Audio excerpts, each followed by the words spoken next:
ጤና ይስጥልን ያዳመጣችሁ ያላችሁት የኢትዮጵያን የሆነውን ኢትዮጵያ 107.8 ነው። የልጆቻችን ኢትዮጵያ ነው ጀምሯል። ዶክተር ተስፋዬ ደሳለኝ ዛሬም ስለ ልጆቻችን ኢትዮጵያ ብለህ እንግዲህ በሰፊው አንዳንድ ጉዳዮችን እንድናነሳ ተገናኝተናል። በቅድሚያ በድጋሚ ስለተገናኘን ከልብ አመሰግናለሁ። እኔም በጣም አመሰግናለሁ። ታንክ ዩ። ዛሬ ምናልባት በብዛት ሰፋ አድርገን እንድናነሳ የፈለኩት የአፍሪካ ጉዳይ በተለይ የልማት ጉዟችን በዓለም አቀፍ ማህበረሰብ ውስጥ ያላት ተሳትፎ አሁን የምናየው ነገር ትንሽ ለአንዳንዶች አደናጋሪም በተለይ ለአፍሪካ መሪዎች አዲስ ጥያቄ ሆኖባቸው እየመጣ ነው።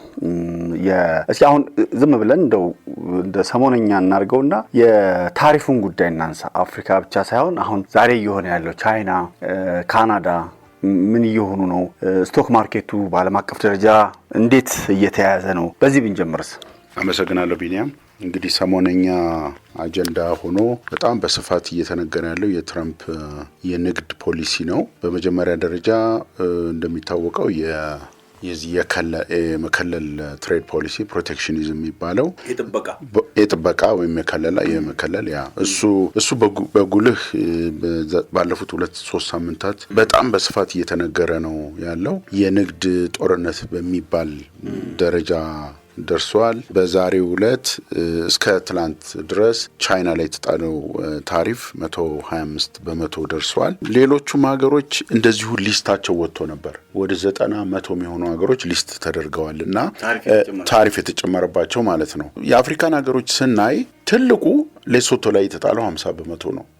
የንግድ ሚዛኑ ትሬድ ሰርፕለስ የሚባለው ከፍተኛ ስለሆነ እሱን መቀነስ ላይ ያተኮረ ነው። ደቡብ አፍሪካ 31% ነው። 31% ብቻ ሳይሆን መኪና ላይ በተጨማሪ 25% ስለተጣለ ሳውዝ አፍሪካ ወደ አሜሪካ የምትልካቸው መኪኖች በትልቁ ተጽዕኖ ያድርባቸዋል ማለት ነው። ሞሪሸስ 40% ነው። አንጎላ 32%፣ ቱኒዚያ 28%፣ ሊቢያ 31% እያለ ይቀጥላል። ቦትስዋና 37%፣ ማዳጋስካር 47%፣ ናይጄሪያ 14% እያለ ይቀጥላል። ኢትዮጵያ ፎርቹኔትሊ ቤዝላይን የሚባለው ላይ ያለችው 10% ማለት ነው። 10%ም ቢሆን ቀላል ነው የሚባል አይደለም። በፊት በቀረጥ ነፃ አሬንጅመንት በአጎዋ በሚባለው እስከሚቋረጥ ድረስ የኢትዮጵያ ምርቶች በዜሮ ታሪፍ ይገቡ ነበር። 10% አሁን ካለው ከዓለም ሁሉም ሀገር ላይ በመጣሉ በውድድር ካየነው እኩል ነው። እኩል ስለሆነ እኩል እንትን ይሆናል። ግን የኢትዮጵያን እቃዎች በ10% ውድ ያደርጋቸዋል ማለት ነው።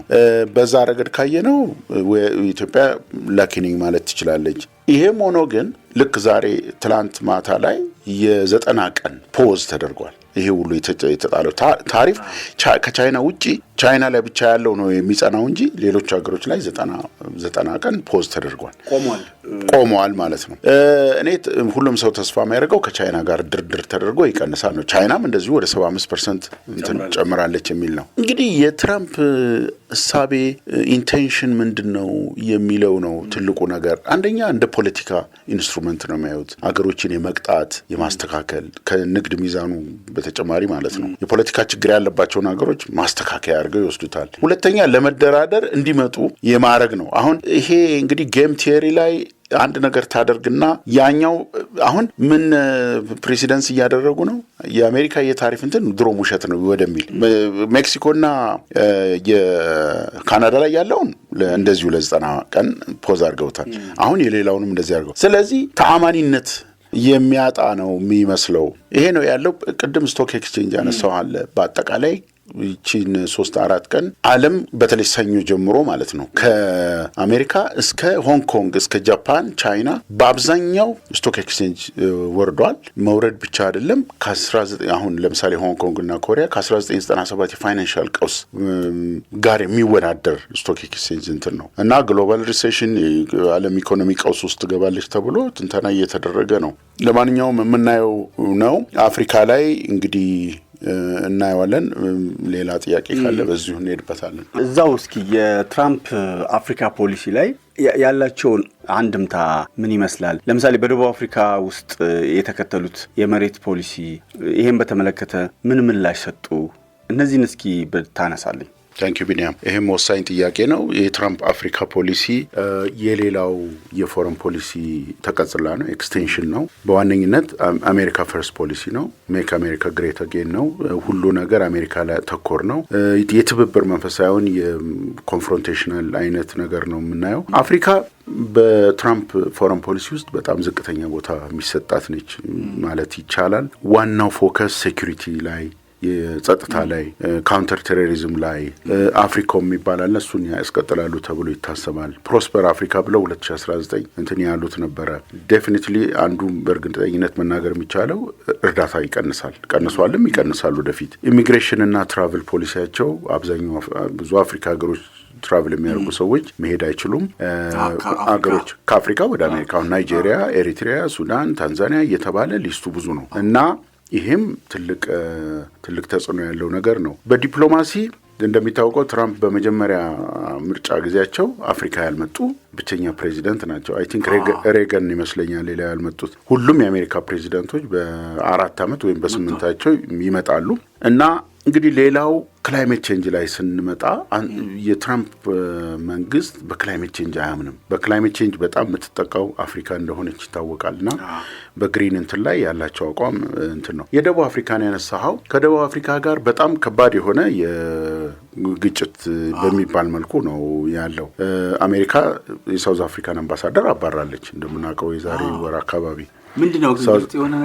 ምንድነው የሳውዝ አፍሪካ አምባሳደር የአሜሪካንን የእንትን በዘረኝነት የመፈረጅና የሳውዝ አፍሪካን የዚህ የኤክስፕሮፕሪዬሽን አክት የሚባለውን ከ2025 ጀምሮ የወጣውን የመሬት ሪዲስትሪቢዩሽን የላንድ ሪፎርም የአሜሪካ መንግስት በግልጽ ነው የተቃወመው፣ ኤላን መስክን ጨምሮ ማለት ነው። እና በዚህ ላይ በሰጡት አስተያየት ምክንያት ፐርሰናል እንግራታ ሆነዋል። የሳውዝ አፍሪካ 440 ሚሊዮን ዩኤስ ዶላር የሚሆን በጤና ዘርፍ የምታገኘው እርዳታ ተሰርዟል። እንግዲህ ትራምፕ የደቡብ አፍሪካን የመሬት ሪዲስትሪቢዩሽን ክፍፍል የምትቃወመው ከነጮቹ የመውሰድ ነው። እንደምናውቀው ከደቡብ አፍሪካ መሬት ውስጥ 8% የሚሆኑት ነጮች ናቸው። ኦልሞስት በጣም ትልቁን መሬት እንትን 80% የሚሆነው ምንም መሬት የለውም፣ ጥቁር ማለት ነው። እንግዲህ ከአፓርታይድ ከወረደ በኋላ የፖለቲካ ሪፎርም ቢኖርም የኢኮኖሚክ እንትኑ በበቂ አልሄደም የሚል ሰው አለ በብዛት እና ይሄም ስሎው ነበር በሚል አሁን ያለው መንግስት ኤክስፕሮፕሪዬሽን አክት የሚል አውጥቶ እየተንቀሳቀሰ ነው። ምንድነው ማለት ነው ኤክስፕሮፕሪዬሽን? በፊት ሲጓተት የነበረውን የመሬት ሪዲስትሪቢዩሽን ያልተያዙ ቦታዎችን እንደዚህ በኮምፐንሴሽን ምናምን ሞር ሎጂካል በሆነ መልክ የማከፋፈል ነው፣ መንጠቅም ብቻ ሳይሆን ማለት ነው። ይሄ ደግሞ በአሜሪካና በኤላን መስክ አንደርስታንድ የተደረገው ነጮች ላይ ታርጌት የሆነ ነው። ይሄ ሬሲዝም ነው ምናምን በሚል ነው። አሜሪካ ወደ 65,000 ምናምን የሚሆኑ ነጮችን አስጠጋለሁ ብላ በይፋንትም ብላለች፣ ከሳውዝ አፍሪካ የሚፈናቀሉትን። ሌላው መርሳት የሌለብን በዚህ ኢኩዌዥን ውስጥ እስራኤል ሳውዝ አፍሪካ ነው። እስራኤል በጋዛ ዋር በዚህ በመሬት ኦኩፔሽን ላይ በሳውዝ አፍሪካ በሰፊው የምትወቀስ አገር ነች። እንደውም ኔታንያሁ በኢንተርናሽናል ኮርት ኦፍ ጃስቲስ ሁሉ ትራቨል ሲያደርጉ እንዲያዙ ሁሉ እንትን አውጥታለች። ቮካል እንትን ነች፣ ተቃዋሚ ነች። ይሄ ደግሞ እስራኤል ደግሞ ከትራምፕ ጋር ያለውን ማየት ይቻላል ማለት ነው። አንታይ እስራኤል ነች ሳውዝ አፍሪካ። ስለዚህ በዚህ ምክንያት ሌላው የግጭት እንትን ነው። ዞሮ እንግዲህ የአፍሪካ ፖሊሲያቸው እስከዛሬ አሁን ይሄንን ለማጠቃለል በግልጽ የተናገሩት ነገር የለም። ከመጀመሪያው ተርም ግን ወስደን ማየት የምንችላቸው ነገሮች ናቸው። እንግዲህ እሳቸው በዋነኝነት ፕሬዚዳንት ትራምፕ የተጠመዱት ይሄ የታሪፍና የእንትን የማስተካከል ነው። በነገራችን ላይ 2 ዓመት እስከሚደርስ ነው ይሄ ሁሉ ጥድፊያ። ትራምፕ ሪፐብሊካን ፓርቲን እንደገና እንዲያንሰራራ እንደገና ትልቅ እንትን እንዲሆን የመፈለግ ነው። ትራምፒዝም የሚለውን ተክለው ለመሄድ ነው የሚፈልጉት እንጂ ሚድተርም ኢሌክሽን በ2 ዓመት ውስጥ የሚደረገው ቼክ እንደሚያደርጋቸው ይታወቃል። ኮንግሬስ እና የሴኔት ምርጫ አለ። የዛ ጊዜ ህዝቡ የሚጠይቅ ይሆናል ማለት ነው። ስለዚህ ይቺ 2 ዓመቷ ጥድፊያ በተለይ አሁን የመጀመሪያ 6 ወር እንደ ባየነው መልክ አግሬሲቭሊ እየተደረገ ነው። ግን ትርፋማ ነች እስካሁን በሄዱበት መንገድ ማለት ነው። ያው ይመዘገባል። ለምሳሌ ስቶክ ማርኬቱ ሌላ ቦታ የስቶክ ገበያው ሌላ ቦታ ሲቀንስ አሜሪካ እንዴት ሆነ? በዚህ አትርፈናል ብለው ያገኙት ነገር አለ? በተአምር እንደዛ አይነት ካልኩሌሽን የለም። ስቶክ ይሄ ግሎባል ኢኮኖሚ ሪሴሽኑ ሲገባ ዓለም ሃይሊ ግሎባላይዝድ ነው። አሁን ተያይዞ መውደቅ ወይም ተያይዞ ማደግ ነው እሱ አለ። ግን አሁን ትላንት ነው በስቴትመንታቸው ላይ በሰጡት 7 ትሪሊየን ኢንቨስትመንት አሜሪካ አግኝታለች በዚህ ባወጣነው ፖሊሲ ምክንያት ነው። ይሄ ደግሞ በ2 ወር ከምናምን ውስጥ በታሪክ የለም። ከሌሎች ሀገሮች ኢንቨስትመንት ወደዚህኛ ሙቭ እያደረጉ ነው። ከሜክሲኮም ከካናዳም ተመሳሳይ አሜሪካ ኢምፖርት የምታደርጋቸው እቃዎች እዚህ እንዲሰሩ እድል ሰጥተናል። ስለዚህ በጣም ምንኮራበት ነው። ይህም ይቀጥላል የሚል ነው። ይሄ ነገር እንግዲህ መሬት ይዞ ይቀጥላሉ። ኢንቨስትመንት በነገራችን ላይ የረጅም ጊዜ ውሳኔ ነው። መጥቶ በ2 ዓመት በ3 ዓመት ተነቅሎ የሚሄድ አይደለም። ስለዚህ ይሄ የከለላ ፖሊሲ የጥበቃ ፖሊሲ የሚቀጥል ካልሆነ በፕሮቴክሽኒዝም ውስጥ መጥቶ ኢንቨስት ያደረገው ካምፓኒ ወይም ኩባንያ ምን ይሆናል የሚለው እንግዲህ የሚታይ ነው ማለት ነው። እሳቸው ግን ፖለቲካሊ ሰዎቻቸውን እንትን ለማድረግ 7 ትሪሊየን ኢንቨስትመንት አድርገናል ነው እንጂ ከስቶክ ኤክስቼንጅ ማንም አያተርፍም። ምክንያቱም የዓለም ኢንቨስትመንት ከአንድ ሀገር ባውንደሪ ወይም ድንበር የለውም። ስለዚህ ጃፓን አንድ ነገር ሲፈጠር አሜሪካ ፊል ታደርጋለች። በአገሮች መካከል ያለው ኢንቨስትመንት ከፍተኛ ነው። 9/11 የወርልድ ትሬድ ታወር ሲመቱ በአንድ ቀን በሳምንት ውስጥ ነው የዓለም ኢኮኖሚ ሪሴሽን ውስጥ የገባው። የአሜሪካ የሃውሲንግ እንትን ሪሴሽን ውስጥ ሲገባ ዓለም ተከትሎ ነው የገባው። ስለዚህ ኢንተርዲፔንደንት ነው። ከዚህ እንግዲህ አንድ እሳቸው የሚሉት ስቶክ ኤክስቼንጁ ተመልሶ ይመጣል፣ ሪባውንድ ያደርጋል፣ ሪባውንድ ያደርጋል የሚል ነገር ነው። እንግዲህ ይሄ ሁሉ በሰዎች የሳይኮሎጂ እንትን አስተሳሰብ ውስጥ ስቶካቸውን እየሸጡ እየወጡ ከሆነ ይሄ የሚቀጥል ከሆነ ሪሴሽን አይቀርም። ግን የሾርት ተርም ኮሬክሽን ነው ብለው የሚያስብ ሰው ካለ እንትናቸው ኢንቨስትመንታቸው እንደዛው ይቀጥላል። ለማንኛውም በሚቀጥል አሁን የ90 ቀኑ ፖዝ የዚህ ውጤት ነው። ምክንያቱም አስደንጋጭ ነው። 90 ቀኑን ያቋረጡበት ምክንያት ስቶኩ በጣም እየወረደና ሴል እየሸጠ የሚወጣ ከሆነ አንድ ቦታ እንደ ሪፕል ኢፌክት ይባላል። ውሃ ላይ እንዲጠብ ስታደርገው እየሰፋ ነው የሚሄደው። እንደዛ ነው እንጂ 90 ቀኑ ግን 90 ቀኑ ምንድነው? ምንን ተከትለው ነው? ሙከራ ነው? ይሄኛው ሐሳብ ልክ ከሆነ 90 ቀንን አቁሞ ቆም አድርጎ ማየት ለምን አስፈለገ? ሌላው አሜሪካን ብዙ ኢንቨስተሮች የሉም ወይ? ቻይና ውስጥ ብዙ ኢንቨስተሮች የሉም ወይ? አሜሪካን ኢንቨስተሮች፣ እስራኤሎች፣ ሌሎችም ቅድም ያልከኝ የተያያዘ ከሆነ ተያይዞ መውደቅ ነው የሚሆነው እና እንዴት ይሄን ውጤት መለካት አቃታቸው? እስኪ ቅድሚያ ግን 90 ቀኑ ለምን አስፈለገ? እኔ እሳቸው የ90 ቀን ፍልስፍና በእውነት በትክክል ቀኑን 90 ቀን እንዴት ደረሱ የሚለውን ለማወቅ አልችልም። ልክ እንደገቡ ሁሉንም ነገር የ90 ቀን ፍሪዝ ነው ያደረጉት። የፌዴራል ኢምፕሎይመንት ቀጠሩን ምኑን ፕሮጀክቶችም 90 ቀን አሁን ኤፕሪል 19 ይሆናል 90 ቀን እና ይነሳል ተብሎ ነው። አሁንም ይሄ የእርዳታው ማን ነው የታሪፉ መቆም 90 ቀን ይላል። እኔ 90 ቀን በምን ስሌት እንደሆነ አላውቅም፣ ግን እኔ ዝም ብዬ ስገምት የሚቀጥል ነው የሚመስለኝ። ምክንያቱም ሰርጃለሁ አትልም። ይሄ አስቤበት ነው ያደረግኩት ያልከውን ነገር በ90 ቀን ቆይቼ የሆነ ፌስ ሴቪንግ ይሉታል አይደለም፣ እንደ ዝም ብለህ መታ አድርገህ ወዲያው ደግሞ እንደ ልጅ እንትን አታረግም። 90 ቀኑ ይሆንና ይረሳል፣ በዛው እንትን ይሆናል የሚል እንትን ያለ እንጂ 90 ቀን ሚራክል የለውም። ሌላው ኢንቨስትመንትን በተመለከተ የዓለም ኢንቨስትመንት በትሪሊየንስ ፎሬን ኢንቨስትመንት የሚባለው ከአንድ ሀገር ወደ አንድ ሀገር በግሎባል ሰፕላይ ቼን የተያያዘ ነው። ቻይና አሜሪካ ውስጥ በትሪሊየን የሚቆጠር ኢንቨስትመንት አላት። ሌሎች ጃፓኖች የቦንድ እንትናቸው ውስጥ ኢንቨስት አድርገዋል። እና ይሄ ዛሬ አንድ ቀን አንድ ሲስተም ተቀይሮ የሚስተካከል አይደለም። ግን ዞሮ የፕሬዚደንት ትራምፕ ዋናው እንትን ኢንቨስትመንት ወደ አሜሪካ እንዲመጣ በፕሮቴክሽን ምክንያት የእነዚህን ሀገሮች ታሪፍ ሲጨምር እዚህ መጥተው ያመርታሉ። እዚህ ሲያመርቱ ደግሞ ኢምፕሎይመንት ይፈጠራል።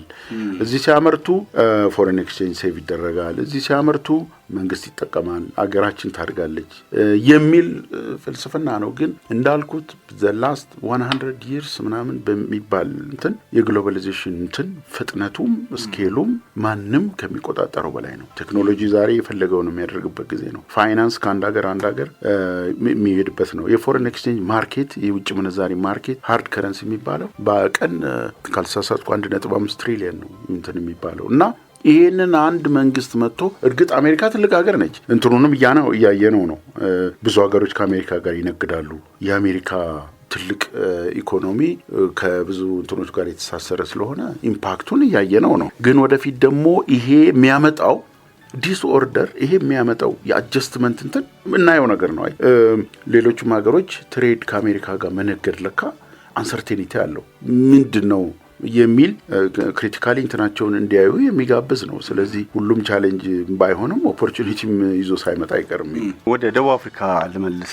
ማለት ዓለም ፍትሐዊ ከሆነች ደቡብ አፍሪካ የወሰደችው እርምጃ እስራኤል አሁን እያደረገችው ካለው ጋር ይህንን በዚህ ልክ ለምን ትራምፕ እስራኤልን አልተቃወሙም? ያው ዞሮ ዞሮ የዝምድና ጉዳይ ካልሆነ ሌላው ስጋት ምንድነው? ደቡብ አፍሪካ የዚምባብዌ አይነት አደጋ ሊገጥማት ይችላል ብለህ ታስባለህ? ምክንያቱም ኢኮኖሚው ነው ዋናው። ኢኮኖሚህን ነው የሚያሽመደምዱት፣ አቅምህን ነው። ዚምባብዌ ያን ያህል ሙጋቤ ያልተዘጋጁበትም ይሄ በጣም ካሽክሮፕ የሚባለውን ቦታ ሌሎች የሚሉት በደንብ ልክ እንደነዛ እንደ ነጮቹ እርሻውን ማሳደግ ማዘመን፣ የሌሎቹን ገበሬ የነጮቹን ሳይወስዱ ያንን ገበሬውን የራሳቸውን ገበሬ መጀመሪያ ማዘመን ነበረባቸው። ከዛ በኋላም ያን ሙያ እንደ ነጮቹ ወዘተ የሚሉ ሀሳቦች ይነሳሉ። ዞሮ ዞሮ አሁን ዚምባብዌ የደረሰችበትን አይተናል። ደቡብ አፍሪካ እንደ ዚምባብዌ ምናልባት ያላት የውጭ ጉዳይ የንግድ ተጽዕኖዋ እንደ ዚምባብዌ ደካማ ነው ማለት እንችላለን? የት ጋር ሊያርፍ ይችላል ይሄ በዚሁ ከቀጠለ? ታንክ ዩ። የእስራኤልና የአሜሪካን ቨርስስ ሳውዝ አፍሪካን በተመለከተ የትራምፕ መንግስት ከእስራኤል ጋር ያለው ቁርኝት በመጀመሪያውም ተርማቸው እንዳየ ነው በጣም ጠንካራ ነው። ከኔታንያሁ ጋር ኔታንያሁ በዚህ በሁለት ወር ውስጥ ሁለተኛ ጊዜያቸው ነው አሜሪካን ቪዚት ሲያደርጉ። የፎሬን ዲግኒተሪስ ወይም ሄድስ ኦፍ ስቴት የመጡት በጣም ጥቂት ናቸው ከነ ማክሮን ውጪ ምናምን። በጣም የተሳሰረ ነው የእስራኤል እናንተን። እንግዲህ ብዙ ነገር እዚህ ውስጥ ሊኖር ይችላል። ሪፐብሊካን ፓርቲ ወደዛ ብዙ የእስራኤል ፕሮ እስራኤል ነው ማለት ይቻላል። ትራምፕ በልጃቸው ባለቤት ምክንያት ያላቸው ትስስር በጣም ይታወቃል። በኩሽነር ማለት ነው። ሌሎችም ተጽዕኖች ይኖራሉ። ዞሮ ዞሮ እስራኤል ላይ ምንም አይነት የሚያወላዳ አቋም የላቸውም። ጋዛን እንዴት ትሪት እንዳደረጉ እናውቃለን። ጋዛ እንደውም የጋዛ ሰው ጋዛን ለኛ ይስጡን የሚል ነው። ይሄ በጣም በአረቡ እንትን ቁጣ ያስነሳ ነው። ወደፊትም ይሄ ይቀጥላል ብሎ ማለት ይቻላል። የሳውዝ አፍሪካ፣ ደቡብ አፍሪካ የዚምባብዌ ዕጣ ሊደርሳት ይችላል ወይ የሚለው እኔ ፐርሰናሊ አይደርሳትም ነው ምለው። የዚህ ኤክስፕሮፕሪዬሽን አክቱ በጣም በዝርዝር ባላቀውም ፕሪንሲፕል ቤዝድ ህግን ፍትሃዊነትን የተላበሰ መጀመሪያ የሚጀምረው ካልተያዙ መሬቶች እንደገና ኮምፐንሴሽን ተሰጥቶ ምናምን ነው ህጉ ፖሊሲው የወጣው ማለት ነው። ዚምባብዌ በጣም በኢሞሽናል በሆነ መንገድ ጥቁሮች የነጭ እንትኖችን ገብተው አፈናቅለው የመያዝ ሁኔታ ነው የነበረው። አንደኛ እሱ። ሁለተኛ እነዚህ የያዙት ጥቁር ዚምባብዌያንስ የግብርና ክህሎትም እንትንም የላቸው። ምንድነው የሆነው? ያን የሚያክል 1000 ሄክታር የሚል እንትን ይዞት ምንም አላደረገውም። አግሪካልቸር በጣም ትልቅ ሙያ ነው ለጄኔሬሽንስ። እነዛ ነጮቹ ከጄኔሬሽን የመጣ ነው። ይሄ ደግሞ በዌስት በተለይ በእንግሊዝ ምናምን የተደረሰበት ተቃውሞ ከፍተኛ ነው እና ዚምባብዌ ከዓለም እስከምትገለል ድረስ ካምፔን አድርገውባት ማለት ነው። ዚምባብዌ በኢንፍሌሽን በአንኤምፕሎይመንት ከዓለም ላይ እስክጠፋ ድረስ ነው ካምፔን ያደርጉባት። እንግዲህ ይሄ ነው። የደቡብ አፍሪካ ትልቅ ኢኮኖሚ ነው፣ በጣም የሰከነ ነው። እንደዚህ ጭልጥ ብሎ እንደ ዚምባብዌ ይሆናል የሚል እምነት የለኝም። ፖሊሲው ደግሞ ይሄ ሁልጊዜ የአንድ ሀገር የውስጥ ፖሊሲ ነው። ችግር የሚኖረውም ሌላም እንትን ቢያመጣም የሳውዝ አፍሪካ መንግስት እንትን ነው፣ ይሄ ሶቨሬን እንትን ነው። ግን እኔ ራሽናል ነው ሞር ዌል ሪዝንድ ነው ምናምን ብሎ መናገር ይቻላልና የደቡብ አፍሪካ ኢንስቲትዩሽኖች እንደ ዚምባብዌ በአንድ ሰው የሚመሩ አይደለም። ያን ጊዜ ሙጋቤ ነበሩ። ሙጋቤ እንደምናውቀው 30-40 ዓመት የቆዩ ሰው ናቸው። ማንም የሚገስጻቸውም እንትን የሚላቸው አይደሉም። ደቡብ አፍሪካ ብዙ መሪዎች አሉ፣ ነጻ አሉ ተቋማት ኢንስቲትዩሽንስ አሉ። የነጭና እንትን ቢሉ በነገራችን ላይ ደቡብ አፍሪካ ያሉ ነጮች ይህንን ኤክስፕሮፕሪዬሽን እንትኑን ደግፈው ኤለን መስክን ወርፈዋል። ይሄ ሀገራችን ነው ሪዲስትሪቢዩሽኑ ፌር ነው ብለው ማለት ነው። እዛ ያሉ ይሄ የነጭና የጥቁር ነገር ሳይሆን የፌርነስ ጉዳይ ነው። ይቺ አገር በሰላም እንድትቀጥል ከተፈለገ ፖለቲካል ሪፎርም እንዳደረግ ነው ሁሉ የኢኮኖሚው እንትን ማለት አለ። ዝም ብሎ 80% ጥቁርና ነጭ እኩል ሆነ ቮት ስላደረገ ተብሎ ሳውዝ አፍሪካ ነጻ ወጣች የሚባልበት አይደለም። ስለዚህ የነጭና የእንትን ሳይሆን የኢኮኖሚክ እንትን ነው። የኢኮኖሚ ኢኩዊቲ ጥያቄ ነው ብለው ነጮቹ ፍትሃዊነት ነጮቹ የሚደግፉት ነውና ያ እኔ እንደዚህ ሳነብ ያገኘኋቸው እንደዚህ ናቸው። እንደውም ጠቅሰው ሁሉ እንትን ፐብሊሽ ተደርገዋል ጋዜጦች ላይ። በጣም ደስ ይላል። ይሄን ያነሳውልህ ለምን መሰለህ? እንደው አፍሪካ ከቅኝ ግዛት ከወጣች ጀምሮ እንዴት ተጓዘች? እንዴት እየተጓዘች ነው? የትኛውን የልማት መንገድ ተከተለች? የፖለቲካ መስመሮቿስ ምን ይመስላሉ? በእርግጥ ከሀገር ሀገር ይለያያል፣ ግን አጠቃላይ እንደ አፍሪካ ስናየው ምን አይነት ጉዞ ተጓዘች? ታንኪዩ ቢኒያም፣ ይሄ በጣም ከባድ ጥያቄ ነው። በመጀመሪያ ትንሽ ማስተካከል የሚያስፈልገው የአፍሪካን ዴፊኒሽን፣ አፍሪካ ስንል የትኛውን አፍሪካ ነው የምንለው የሚል እንትን መጨመር ፈልጋለሁ። አንደኛ እሱ ነው። ሁለተኛ ብዙ ስህተት አሁን በዌስትም ሌላ ሀገር የሚሰራው አፍሪካ እንደ አንድ ሀገር ተደርጎ የሚወሰድበት ነገር ነው። አፍሪካ 54 ሀገሮች ያሏት ኮንቲኔንት ነች።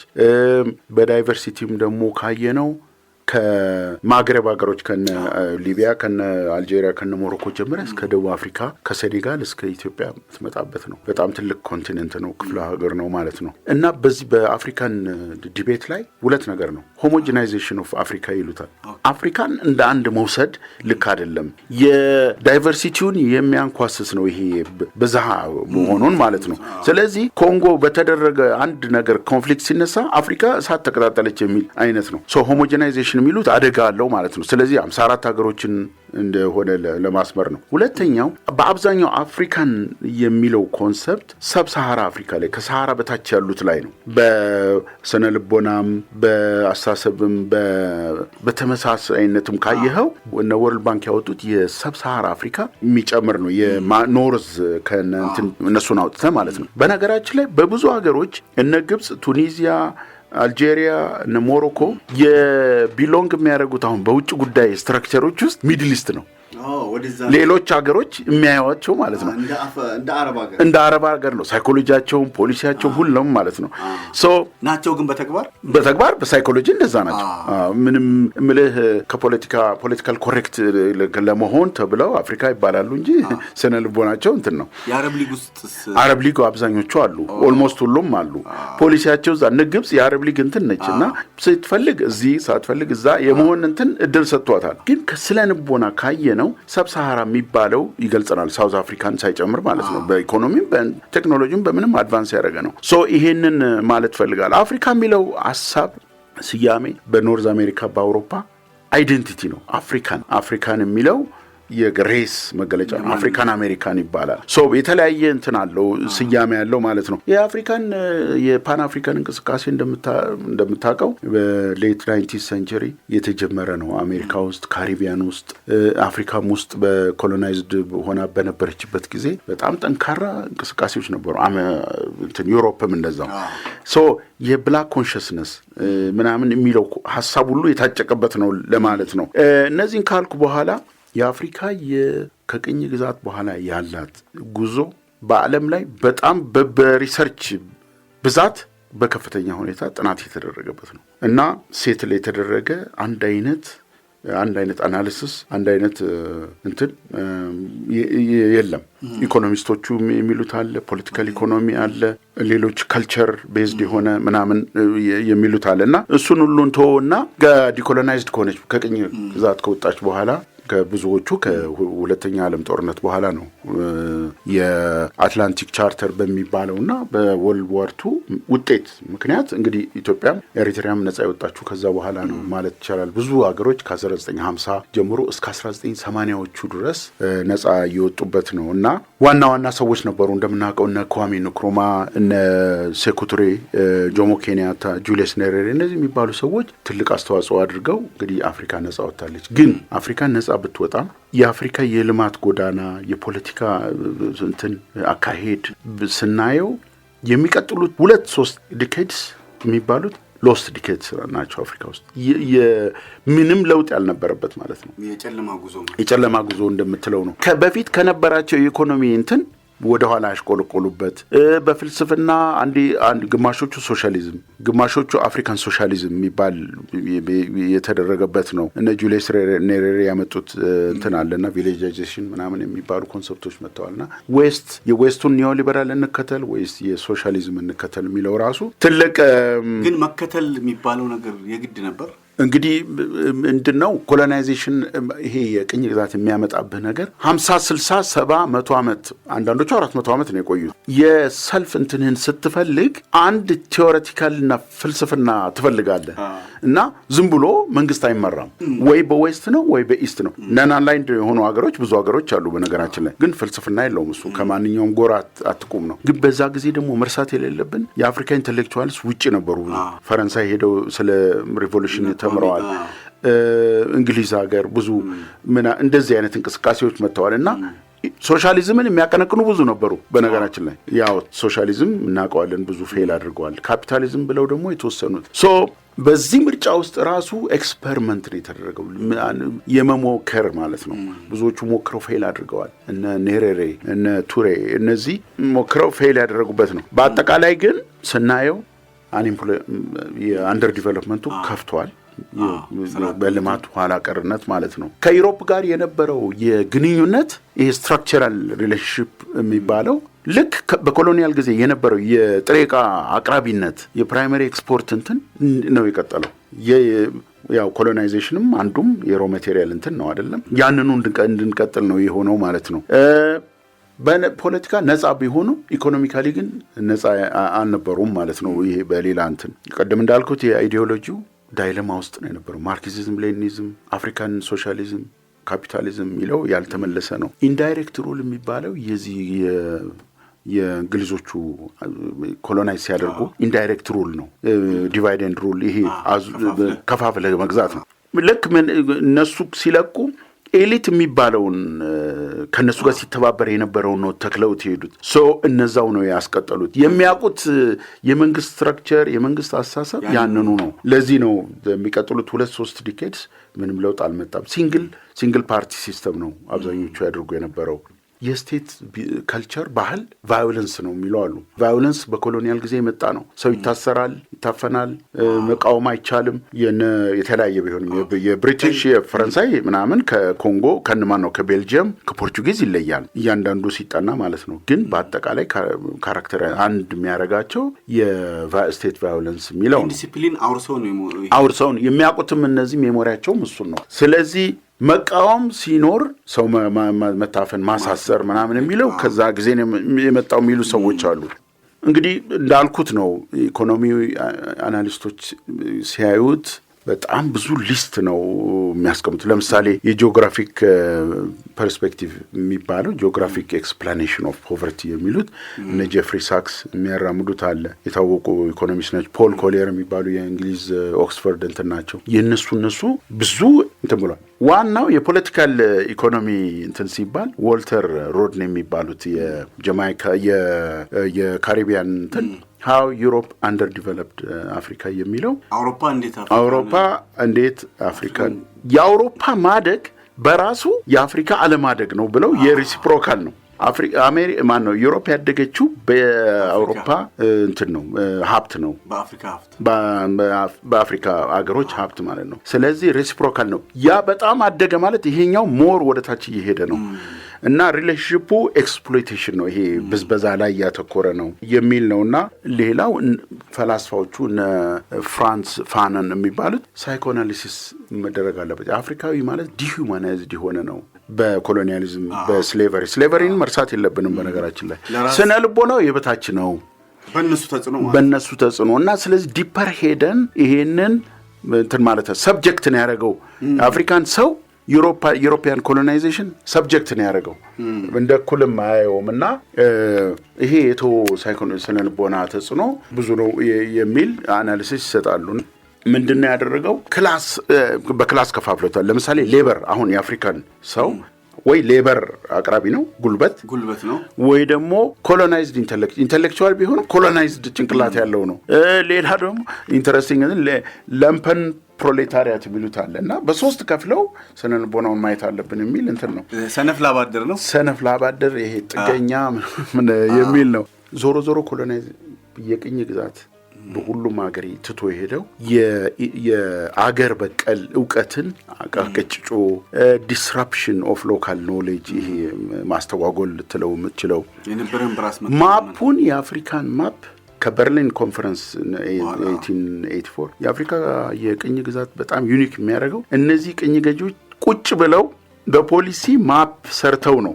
ከዛ በፊት እኮ 200 ዓመት ምናምን ቆይተዋል። አሁን ፖርቹጊዞች 400 ዓመት ምናምን ነው እንግዲህ ግን እነሱ አፍሪካ ላይ እንዳይጋጩ ያደረጉት 1884 በርሊን ኮንፈረንስ ላይ ቁጭ ብለው ነው በማፕ እነ ቤልጅየም ሳይቀር እነ ጣሊያን ሳይቀሩ መሬት እና ይሄ በጣም አሳፋሪ ነው እውነት ለመናገር እና ለዚህም ብዙዎቹ ይቅርታ ጠይቀዋል። ግን እሱ አይበቃም የሚል ነው። ናይጄሪያ እንደ ሀገር አልነበረችም እና ሀውሳን ግቦን ምናምን ተብለው የተለያዩ እነሱን ነው ናይጄሪያ አድርገው ሌሎቹንም ሀገሮች እንደዚሁ ሁቱና ቱትሲ ዲቫይድድ እንዴት እንደሆነ ወዛም አለ እዚህም አለ እና እንደዚህ አይነት እንትን ነው። የትምህርት ፖሊሲያቸው አብዛኛው ሰው የተማረ አይደለም። ትንሽ ኤሊት ነው። ኤሊትና አብዛኛው ሰው ከፍለውት ነው የሄዱት። ኢንዳይሬክት ሩል የምንለው ማለት ነው። የስቴት ቢሄቪየር አሁን ስቴት ፎርሜሽን ኔሽን ቢልዲንግ የሚባል ከሀሳብ በራሱ ኦርጋኒክ በራሱ እንትን እንዳይሆን አድርገውታል። መጤ ነው እንትኑ ሀሳቡ ራሱ መጤ ነው። የበፊቱ በራሱ ላይ እንዳያድግ አድርገው ጥለውት ሄደዋል የሚሉ ሰዎች አሉ። ብዙ እንግዲህ የአፍሪካ ችግር ከኮሎናይዜሽን በኋላ የመፈንቅለ መንግስት ነው። መፈንቅለ መንግስት እንደ አፍሪካ በጣም በብዛት የተደረገበት ሀገር ክፍለ ሀገር የለም። ይሄንን ለማጠቃለል መጠርጠር አንችልም።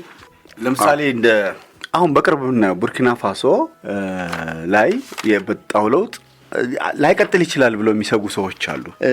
ራሳቸውን ማለት ከቀኝ ግዛት ነፃ ወጣን እንጂ በአካል በእርግጥም በቀኝ ግዛት ከመገዛት ነፃ ወጣን እንጂ በተግባር አሁንም ከነሱ እጅ አዙር ምናልባት በረጅሙ የእንግሊዝ እጅ ኬንያ ውስጥ ሊታይ ይችላል። በረጅሙ የፈረንሳይ እጅ በተለይ ምዕራብ አፍሪካ አካባቢ ሊታይ ይችላል። በርቀት አላቸው። የማዕድናቸው የከረንሲያቸው ጉዳይ እነዚህ ጥሬ ዕቃዎቻቸው አሁንም በእነሱ ቁጥጥር ስር ናቸው። በርቀት የውሸት መሪ አለ። አሁን ለምሳሌ ኮንጎ ስትነሳ ለምንድነው ያ ሁሉ በየ6 ወሩ መፈንቅለ መንግስት የሚካሄደው? እውነትም መሪን አለመፈለግ ወይ መሪን ከመቃወም የተነሳ ነው? እና አሁን እውነት ከነሱ ነፃ ወጥተናል ወይ? ቡርኪና ፋሶን መነሻ በማድረግ ትንሽ የምታይልኝ። ታንኪዩ። ወሳኝ ሌላ ጥያቄ ነው። የኩዴታውን ስታቲስቲክስ መረጃውን ዝም ብለን ብናይ ባለፉት 3 ዓመታት አፍሪካ ውስጥ 39 ጊዜ ኩዴታ ነበረ። በ3 ዓመት ውስጥ ሱዳን 8 ጊዜ አቴምቱንም ጨምሮ ማለት ነው። ቡርኪና ፋሶ እንዳልከው 10 ጊዜ፣ ቻድ 6 ጊዜ፣ ጋቦን 2 ጊዜ፣ ማሊ 5፣ ኒጀር 5 እያልን እንቀጥላለን። 39 በ10 ከ2010 በኋላ 96 ጊዜ መፈንቅለ መንግስት ወይ ተሞክሯል ወይ ተሞክሮ ከሽፏል ወይ ሰክሰስፉል ሆኗል። 96 ጊዜ። ኤዥያ ውስጥ 12 ጊዜ ብቻ ነው። እነዚህም እንደዚህ የወጥቶ የታየ የመፈንቅለ መንግስትም ሳይሆን አንዳንዶቹ አቴምቶቹም ተቆጥረው ነው። ዩሮፕ ውስጥ 10 ጊዜ ዩክሬንና ራሽያ ተጨምረው አብዛኞቹ እዚህ ናቸው። ኖርዝ አሜሪካ 1 ጊዜ ነው ትራምፕ ላይ እሱ ኩዴታ የሚባል አለ። ሳውዝ አሜሪካ ውስጥ 12። እንግዲህ የአፍሪካ ከ2010 ጀምሮ 96 ጊዜ ነው። እንግዲህ ይሄ ለምንድን ነው ሲባል አንደኛ ለረጅም ጊዜ ስልጣን ላይ የመቆየት አባዜ ነው። በጣም ረጅም ጊዜ ይቆያሉ። ለምሳሌ ፖል ቢያ የካሜሩን 50 ዓመት ቆይተዋል። ኢኳቶሪያል ጊኒ ባሶጎ 45 ዓመት፣ ዴኒስ ንጉዌሶ 39፣ ኮንጎ ሙሴቪኒ 39 ያንተን እድሜ ሊሆን ይችላል ወይም ከዛ በላይ። ኢሳያስ 32 ዓመታቸው ነው። ካጋሜ 25 ዓመት፣ ኦሜርጌሌ ጎረቤታችን 26 ዓመት ነው እያለ ኖት ተርም ሊሚት የለውም። ሁለተኛ የሚሊተሪው ፓወር ነው የሚያሳየው። የፖለቲካል ኢንስቲትዩሽንስ የሚሏቸው አሉ። የሚሊተሪው፣ የጁዲሻሪው፣ የኤግዚኪዩቲቭ እንትኑ ተከልሎ እንትን አይደለም እና ሚሊተሪ ያገባኛል የኔ ነው የሚል እንትን አለው እና ኮንስቲቱሽናል አይደለም። ብዙዎቹ ሚሊተሪዎች ሰዎች እንትን ናቸው፣ የጥቅም ማስጠበቂያ ናቸው። በዚህ ምክንያት ኩዴታ በጣም እንትን ይላል ማለት ነው። ሌላ መርሳት የሌለብን ሪሶርስ ነው። ሪሶርስ ከርስ የሚሉት ሀብታም የሆኑ ሀገሮች ላይ ብዙ ጊዜ እንደዚህ አይነት ነገር አለ። እና ዩሮፒያን ብለድ ዳይመንድ የሚል የሴራሊዮን ላይ የተሰራ እንትን አለ። እሱን ካየኸው እንደዛ ነው። እና አሳሲንስ አሉ አውሮፓ ላይ ፈረንሳይ ውስጥ ቁጭ ብለው ሰው የሚያስገድሉ ሰው ኩዴታ የሚያስደርጉ ማለት ነው። ስለዚህ ሪሶርሱ ሀብት ፍለጋ ነው። ከህጋዊ እንትን ውጪ ይነገዳል፣ ዳይመንድ ይነገዳል፣ ሌሎች የከበሩ እንትኖች ይነገዳሉ። ይሄንን ሩት ለማስቀጠል ሲባል እንደዛ ይደረጋል እና በጣም የሚያሳዝን ነው። ሌላው አፍሪካ ትሩሊ ከኮሎናይዜሽን አልወጣችም የሚለው አስተሳሰብ ትክክለኛ ነው። ፖለቲካል ኢንዲፔንደንስ ነው እንጂ ኢኮኖሚክ ኢንዲፔንደንስ አይደለም። አሁንም አፍሪካ ቅድም እንዳልኩት የምትነግደው አብዛኛው ፕራይመሪ ኤክስፖርት ይሄ የሮ ማቴሪያል እሱን ልካ የተሰራውን እቃ ነው የምታስመጣው። ነዳጅ እንኳን ድፍድፉን ልካ የተጣራ ነው የምናስመጣው። እንደዚህ ብሎ ማየት ይቻላል። ዞሮ ዞሮ የኒዮ ኮሎኒያሊዝም ነው አሁንም ያለው። ብዙ ነገር አፍሪካ ውስጥ የሚደረገው ዌስቶች ወይም አሜሪካ ወይ ዩሮፕ ሳይፈቅድ አንዳንድ ግራንድ ነገሮች አይደረጉም። ሌላው ትልቁ መርሳት የሌለብን እዚህ አፍሪካ ውስጥ ያለው ኤሊት ለዚህ ተባባሪ ነው የሚሉ ሰዎች አሉ። ኤሊት እንትኑ ሬፈረንስ ፖይንቱ እዛ ነው።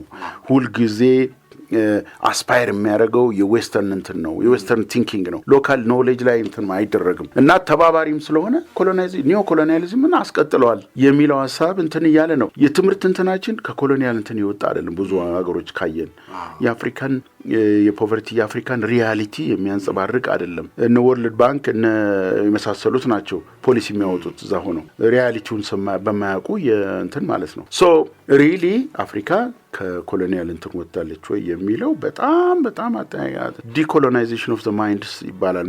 አስተሳሰባችን ዲኮሎናይዝድ አይደለም፣ በዛው ላይ ነው የቀጠልነው የሚል እንትን በጣም ስትሮንግ አርጊመንት የሚያደርጉ ሰዎች አሉ። ታዲያ ሁለት የአፍሪካ ሀገሮች እንግዲህ ከቀኝ ግዛት ነጻ ያልሆኑ ላይቤሪያና ኢትዮጵያ እንደው በዚህ በልማት ጉዟቸው ከሌሎቹ የአፍሪካ ሀገሮች ታዲያ ለምን አልተለዩም? ይሄም በጣም ከባድ ጥያቄ ነው።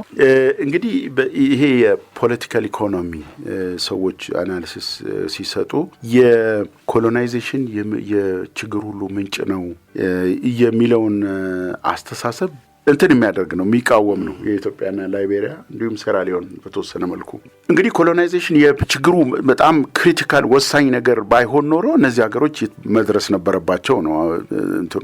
ነገር ግን በሁለቱም ሀገሮች የተሻለ የልማት እንትን አልነበረም። ፖለቲካል ላንድስኬፑን ካየ ኦልሞስት ተመሳሳይ ነው። ኢትዮጵያ ኢንዲፔንደንት ነች፣ ምንም ኮሎናይዝድ ሆና አታውቅም፣ ወይም ከ5 ዓመት የጣሊያን እንትን ወረራ ውጪ። ሶ የተለየ መንገድ፣ የተለየ ልማት፣ የተለየ አስተሳሰብ ነበረ ማለት አይቻልም። ስለዚህ እነዚህ ሀገሮች ለዛ አርጊመንት እንትን ናቸው፣ ፈታኝ ናቸው። ካውንተር ፋክቹዋል ሲሏቸዋል። በእንትን ያንን እንትን ሁልጊዜ በትምህርት ቤትም ዲቤት ስናደርግ ኮሎኒያሊዝም እንደዚህ አድርጎ የሚለው እንትን በጣም ጠንክሮ ሲመጣ ኦኬ ኮሎናይዝድ ያልሆኑት ሀገሮችስ ለምን አላደጉም የሚለው እንግዲህ እንትን ነው። ይሄን ካልን በኋላ አሁን ካየን በኮሎኒያሊዝም በዚህ በቅኝ ግዛት የአገሮች የቆዩበትን ዓመታት ብታይ በጣም ብዙ መቶ ዓመታት የቆዩ አሉ፣ ግን ደግሞ በእድገት ጥሩ እንትን ይሄዱ አሉ። እና ለምሳሌ አየርላንድ 800 ዓመት ነው በእንግሊዝ የተገዛችው። ማሌዥያ 446 ዓመት ነው።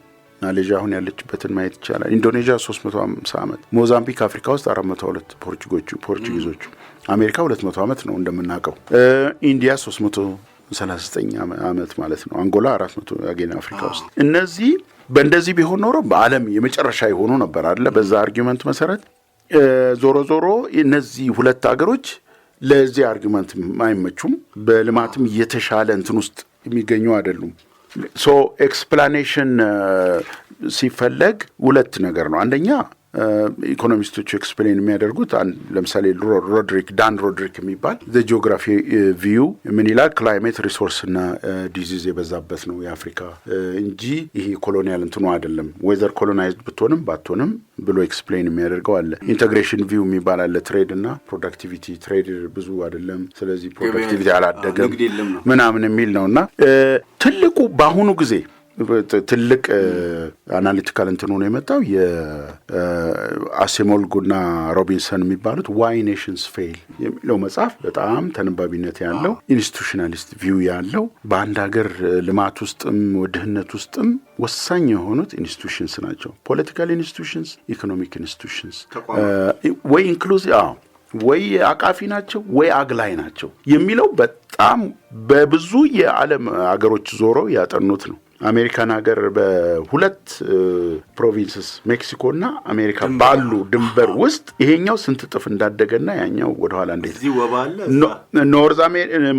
ኖርዝ ኮሪያ እና ሳውዝ ኮሪያ አንድ ህዝብ ዲፍረንት ሲስተምስ ኮሪያ ሳውዝ ኮሪያ የት እንዳለች ኖርዝ ኮሪያ የት እንዳለች በደንብ ቁጭ ብለው የተቋማትን የኢኮኖሚ ተቋማት፣ የፍትህ ምናምን የምንላቸው የፖለቲካል ተቋማትና እነዚህ በደንብ ሲጠኑ ኢንስቲቱሽናል እንትን ኤክስፕላኔሽን ነው የተደረገው። ሶ በዚህ ፍሬም ስናየው ነው የኢትዮጵያና የእንትንን የላይቤሪያ ከሌላው ጋር አንድ መሆኑን የምታየው እንጂ ቅኝ ግዛት ስለተገዛ ቅኝ ግዛት ተገዝተህ ጥሩ ኢንስቲቱሽንስ ካሉ የወረስከው ወይም አንተ ያመጣኸው ጥሩ የሚያሰራ ኢንክሉሲቭ የሆነ እንትን ካለ ፕሮስፐር ታደርጋለህ ማለት ነው፣ ታድጋለህ እንጂ ባትገዛም መጥፎ ኢንስቲቱሽኖች ኢትዮጵያ አሁን እንደዛ ነች።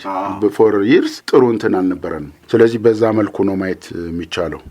ግን ደግሞ ኢትዮጵያን በአፍሪካ አህጉር ስናያት በስነ ልቦና ውስጥ ምን አይነት አስተዋጽኦ ነበራት? የውጭ ግንኙነት ፖሊሲዎች እንዴት ይታዩ ነበር? ለምሳሌ ይሄ የነጻነት የምትለው ስነ ልቦና ሌሎችም የሚመሰክሩት ነው። በእርግጥ እድገቱ እንዳለ ሆኖ እስኪ የኢትዮጵያ በአፍሪካ አህጉር ስነ ልቦና ውስጥ ምን አስተዋጽኦ ነበራት?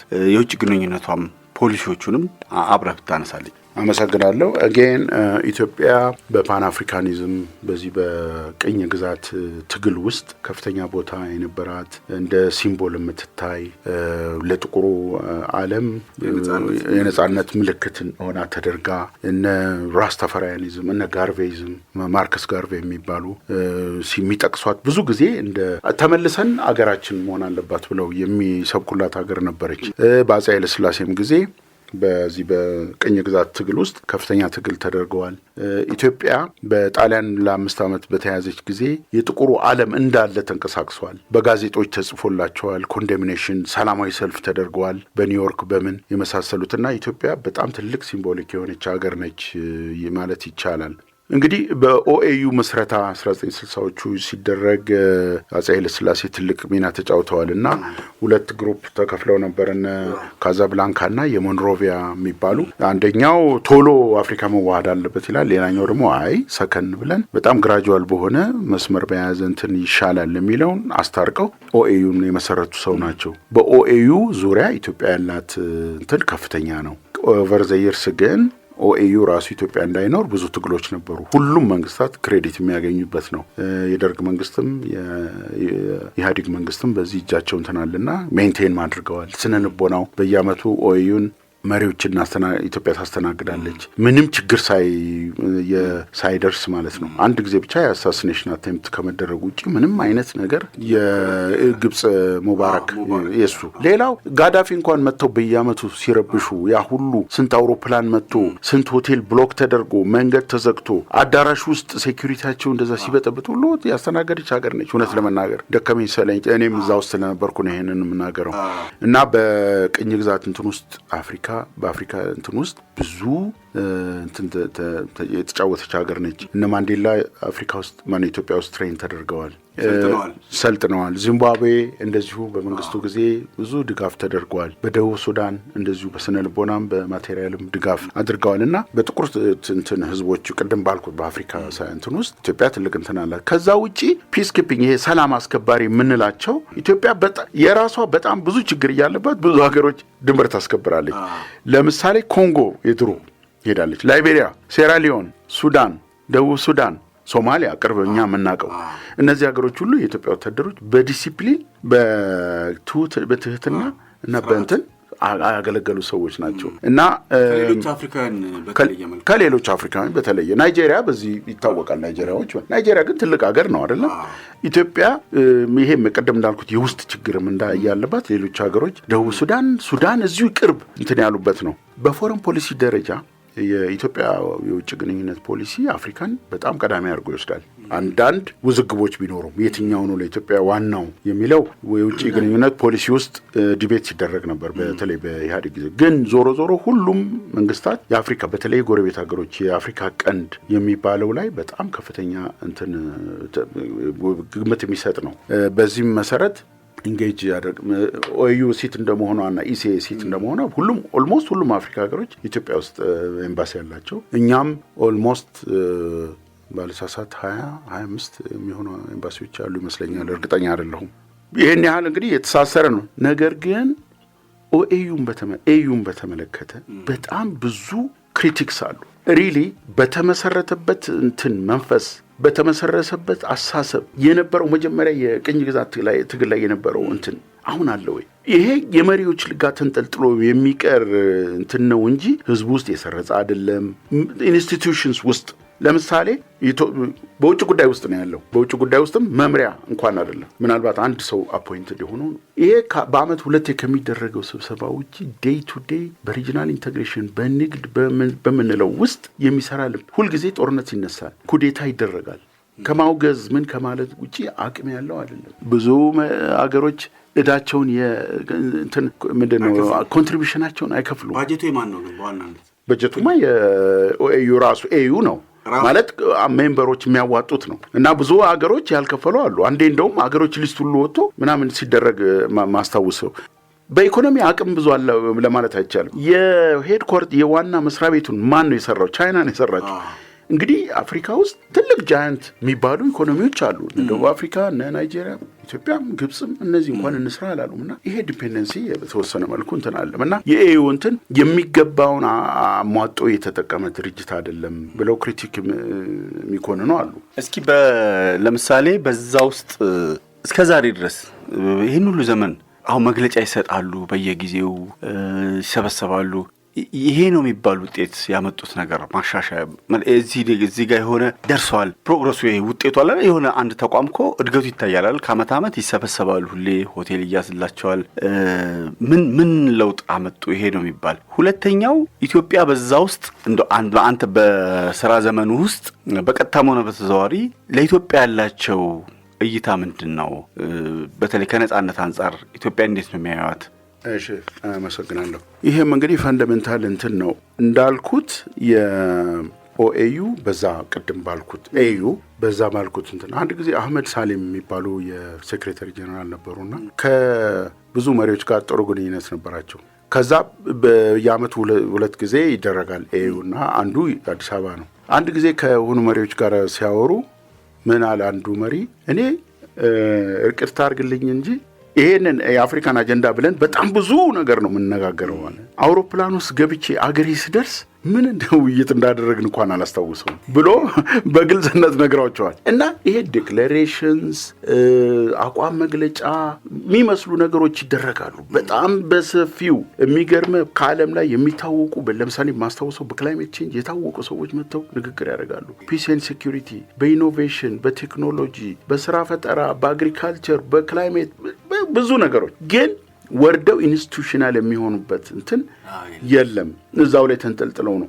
ለምሳሌ አንድ ጥሩ ኤግዛምፕል ባነሳ የኢስት አፍሪካን ኮሚኒቲ የሚባል አለ። ኬንያ፣ ታንዛኒያና ኡጋንዳ ያሉበት በጣም ከባድ ትልቅ እንትን የሚባል ነው። እያንዳንዱ ሀገር ምን አለው? ሚኒስትሪ ኦፍ ኢስት አፍሪካን ኮሚኒቲ የሚል ሚኒስትሪ አለው።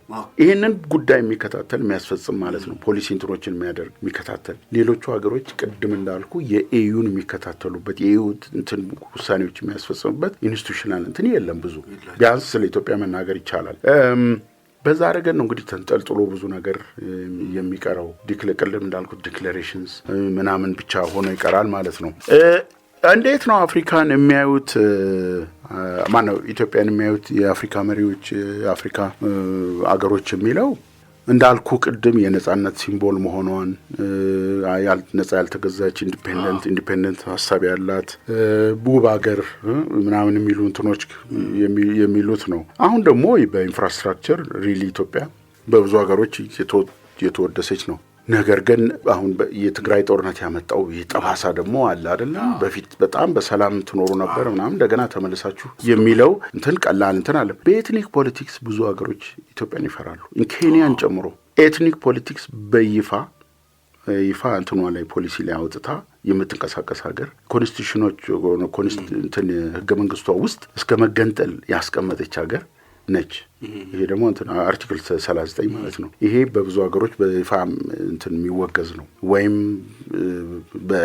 በትልልቅ ፎረሞች ሳይሆን ይነግሩሃል በእንደዚህ እንትን ብዙ ነገሮች ሚክስድ ናቸው ማለት ነው። ስለ ኢትዮጵያ በጣም ፖዚቲቭ ነገር አለ፣ እንደዛውም ስጋት አላቸው። የነጻነት ተምሳሌት ሆነ መልሰ ደግሞ ወደ ኢቲንክስ ፖለቲክስ ማለት ነው። አዎ ነጻነት ሀገር ነህ፣ አንድ ሀገር ነህ፣ ለኮሎኒያል እንትን አልተንበረከክም፣ አንድ ሀገር ነህ፣ ትልቅ ግራንድ ኢትዮጵያን የሚል ሀሳብ ያላት ዜጎች ነች። ነገር ግን ደግሞ ወደ ሎካል ወርዶ እንደዚህ አይነት እንትን የማራመድ የሚቃረን ነገር ነውና ግን ወደኛ ይዛችሁብን እንዳትመጡ ነው።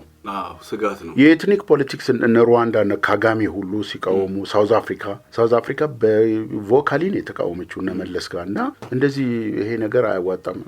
እንግዲህ የራስ ሀገር የራስ ጉዳይ ስለሆነ ቀጥሏል። ኬንያ 1991 መንግስት ሲቀየር በጣም በአደገኛ ሁኔታ የኢትዮጵያን እንትን የምታይበት ነው። እንትን ነን፣ ድንበራችን ጎረቤት ነን። ይሄ ፍልስፍና ወደ ኬንያ የሚመጣ ከሆነ አደገኛ ነው ተብሎ የሚታይ ነው እና እንዳልኩት ሚክስድ ነው። ፖዚቲቭ ነገር ይበዛል ብዬ እኔ ፐርሰናሊ አስባለሁ እና በዚህ ላይ እንደዛ ነው ማለት ይቻላል። ወደ አፍሪካ እንምጣ እስኪ። አፍሪካ በዓለም አቀፍ ግንኙነት ውስጥ ምን ድርሻ አላት? ራሷን ችላለች ማለት ይቻላል? ከምዕራብ ወይም ከምስራቅ ተጽዕኖ ተላቃለች? ፖሊሲዋን ጨምሮ ቅድም ያነሳ ነው የቀኝ የመገዛት ስነልቦና አሻራ ጥሎት ሄደው ብዙ ነገር እንዳለው ነው። አመሰግናለሁ። አጌን እንግዲህ አፍሪካ የምንላቸው ያው ሁሉም ሀገሮች ናቸው፣ 54 ሀገሮች ናቸው። በአብዛኛው ግን ሰብሳሃራ አፍሪካ በሚለው ከሌላው ዓለም ጋር ያላት የግንኙነት እንዳልኩት ነው። ኮሎኒያል እንትኑ እንደቀጠለ ነው ማለት በተለይ በንግድ ስርዓቱ። ሁለተኛ እርዳታ ጠባቂ መሆኗ፣ የዓለም አቀፍ ግንኙነት የነዚህ ኒዮ ሊበራል ኢንስቲትዩሽንስ IMF፣ ወርልድ ባንክ፣ ወርልድ ትሬድ ኦርጋናይዜሽንስ ሁሉም የኒዮ ሊበራል እንትን አቀንቃኝ መሆናቸው ያንን ቻሌንጅ የምታረግ አህጉር አይደለችም። ፖሊሲ እንትኗ ውስጥ የሚገባበት ነው። ሶቨርኒቲዋ ቅድም እንዳልነው የሉዓላዊነቷ በዚህ ምክንያት እየቀነሰ ነው። በአይዲዮሎጂ ቅድም እንዳልኩት በፖለቲካ እሳቤ በፍልስፍናዋ ስትላጋ የኖረች አህጉር ነች። አንዴ ሶሻሊዝም አንዴ ካፒታሊዝም በሚል ማለት ነው። የቀዝቃዛው ጦርነት ጊዜ እንግዲህ ስንት ዓመት ይሆናል? እስከ 1990 በፈረንጅ ማለት ነው 30-40 ዓመት አፍሪካ ውስጥ የቀዝቃዛው ዓለም ጦርነት በይፋ ተንሰራፍቶ የነበረበት አህጉር ነው። የሶቪየት ካምፕና የአሜሪካ ካምፕ ማለት ነው። አሜሪካኖች ሶሻሊዝምን ኮንቴና ማድረግ አለብን ብለው በየሀገሩ ኢንተርቪው ማድረግ ነው። ራሽያ ደግሞ እንትኖቿን ወገኖቿን ለማስፋት እንትን ነው እና እሽቅድምድም ነበር ማለት ነው። ይሄ አፍሪካ በእነዚህ ባይፖላር በሆኑ እንትኖች ውስጥ እንድትወድቅ አድርጓታልና ቀደም ብለው የተጀመሩ የነ ንክሩማ የነ ቱሬ የነ ኔሬሬ እንትኖች የሶሻሊዝም እንትኖች ሁሉ ፌል አድርገዋል ማለት ይቻላል እና ኢትዮጵያ አፍሪካ በብድር ከፍተኛ ብድር የተጠራቀመበት አህጉር ነች። የዲቨሎፕመንት ፕሮግራሟ እና IMF እና ወርልድ ባንክ ባመጡት እንትን የዚህ ስትራክቸራል አጀስትመንት ፕሮግራም ብዙ ሀገሮች ተንኮታክተዋል። ኩዴታ እንዳልኩት የመፈንቅለ መንግስት እንደዚህ ኮንፍሊክት በጣም ብዙ ኮንፍሊክት ያለበት አህጉር ነው። በ2024 ብቻ በጣም ብዙ ሀገሮች ኮንፍሊክት ውስጥ ናቸው ስቲል እና ኮንፍሊክቶቿን እንኳን ማስተዳደር አልቻለ። ግጭቶቿን ማለት ነው። እነ ሱዳን አሉ፣ እነ ኮንጎ፣ ናይጄሪያ ብትሄድ እንደዚሁ፣ ካሜሩን፣ ኢትዮጵያም እንደዚሁ የተለያዩ ሀገሮች እንትን ነው። አንደኛ በውስጥም ሲቪል ዋርን በተመለከተ ብዙ እንትን ነው ማለት ነው ያለው። በዚህ ሁኔታ ነው እንግዲህ አፍሪካ እየቀጠለች ያለችው። ዞሮ አፍሪካ የሚባል አቋም ያለ አይመስለኝም። እያንዳንዱ ሀገር የራሱ ሪያሊቲ ነው አሁን እንትን የሚለው። ቴክኖሎጂውም አለ፣ ስነ ልቦና አሁን ያለው ወጣት አሁን ያለው ጄኔሬሽን እንደ በፊቶቹ የአፍሪካን ፓን አፍሪካኒዝም የሚለው ብዙ አለ ለማለት አይቻልም እና በዚህ እንትን ነው ማለት ይቻላል። የልጆቻችን ኢትዮጵያ የልጆቻችን ኢትዮጵያ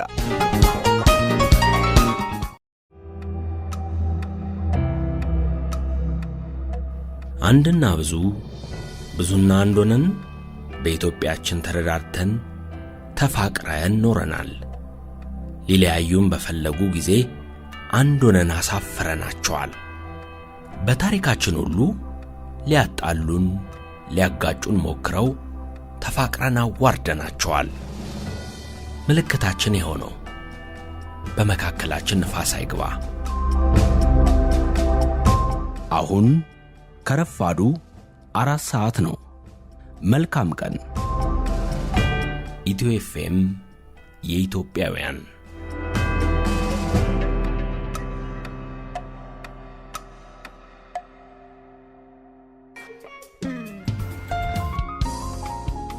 የልጆቻችን ኢትዮጵያ የልጆቻችን ኢትዮጵያ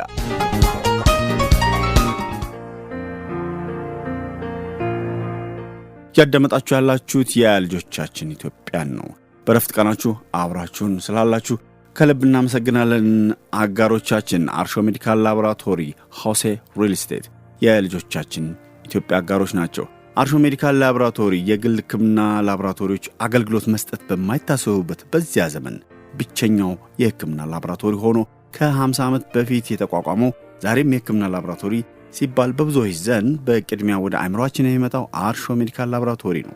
ዛሬ በ12 ቅርንጫፎች በመልካም መስተንግዶ በትጋትና በጥራት እና በተመጣጣኝ አገልግሎት ዋጋ እያስተናገዶት ይገኛል።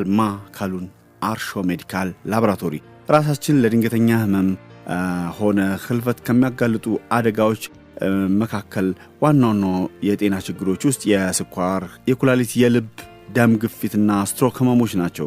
ቅድመ ምርመራ ከህይወት መመሪያችን አንደኛው እናድርገው ሲል አርሾ ሜዲካል ላቦራቶሪ ከልብ ይመክሮታል።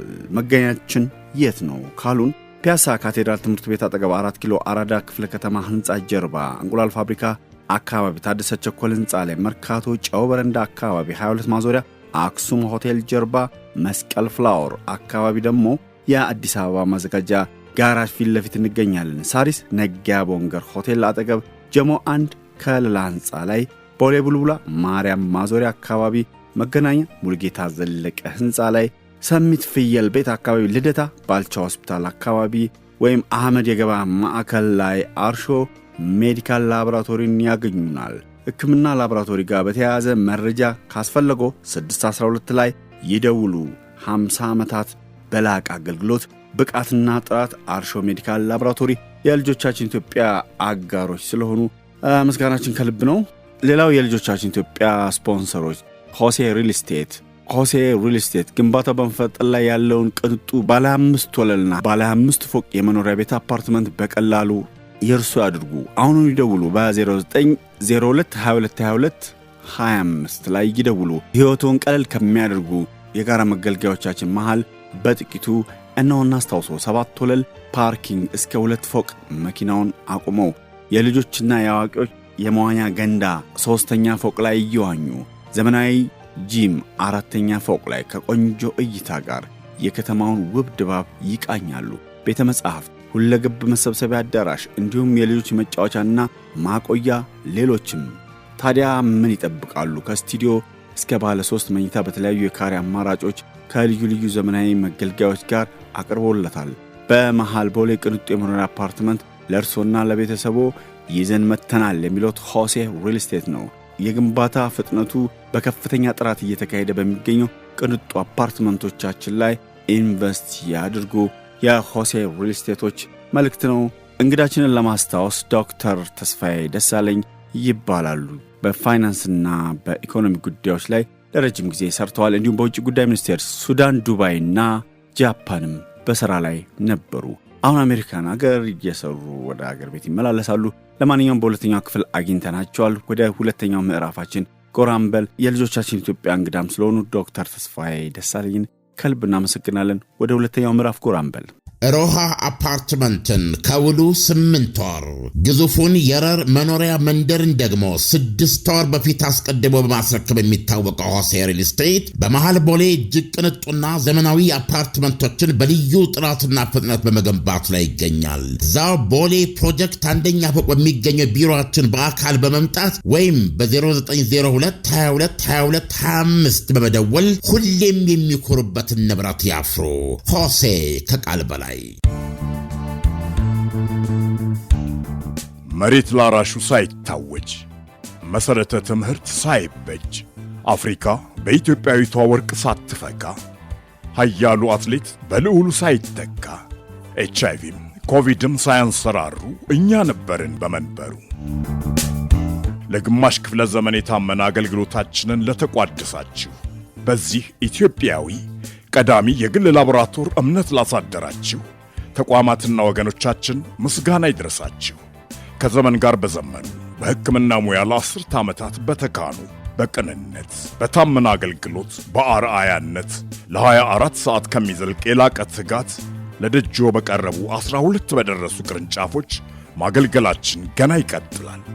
እንኳን ለ50ኛ ዓመት ክብረ በዓላችን አደረሳችሁ። አርሾ ሜዲካል ላቦራቶሪስ በትውልድ የታመነ።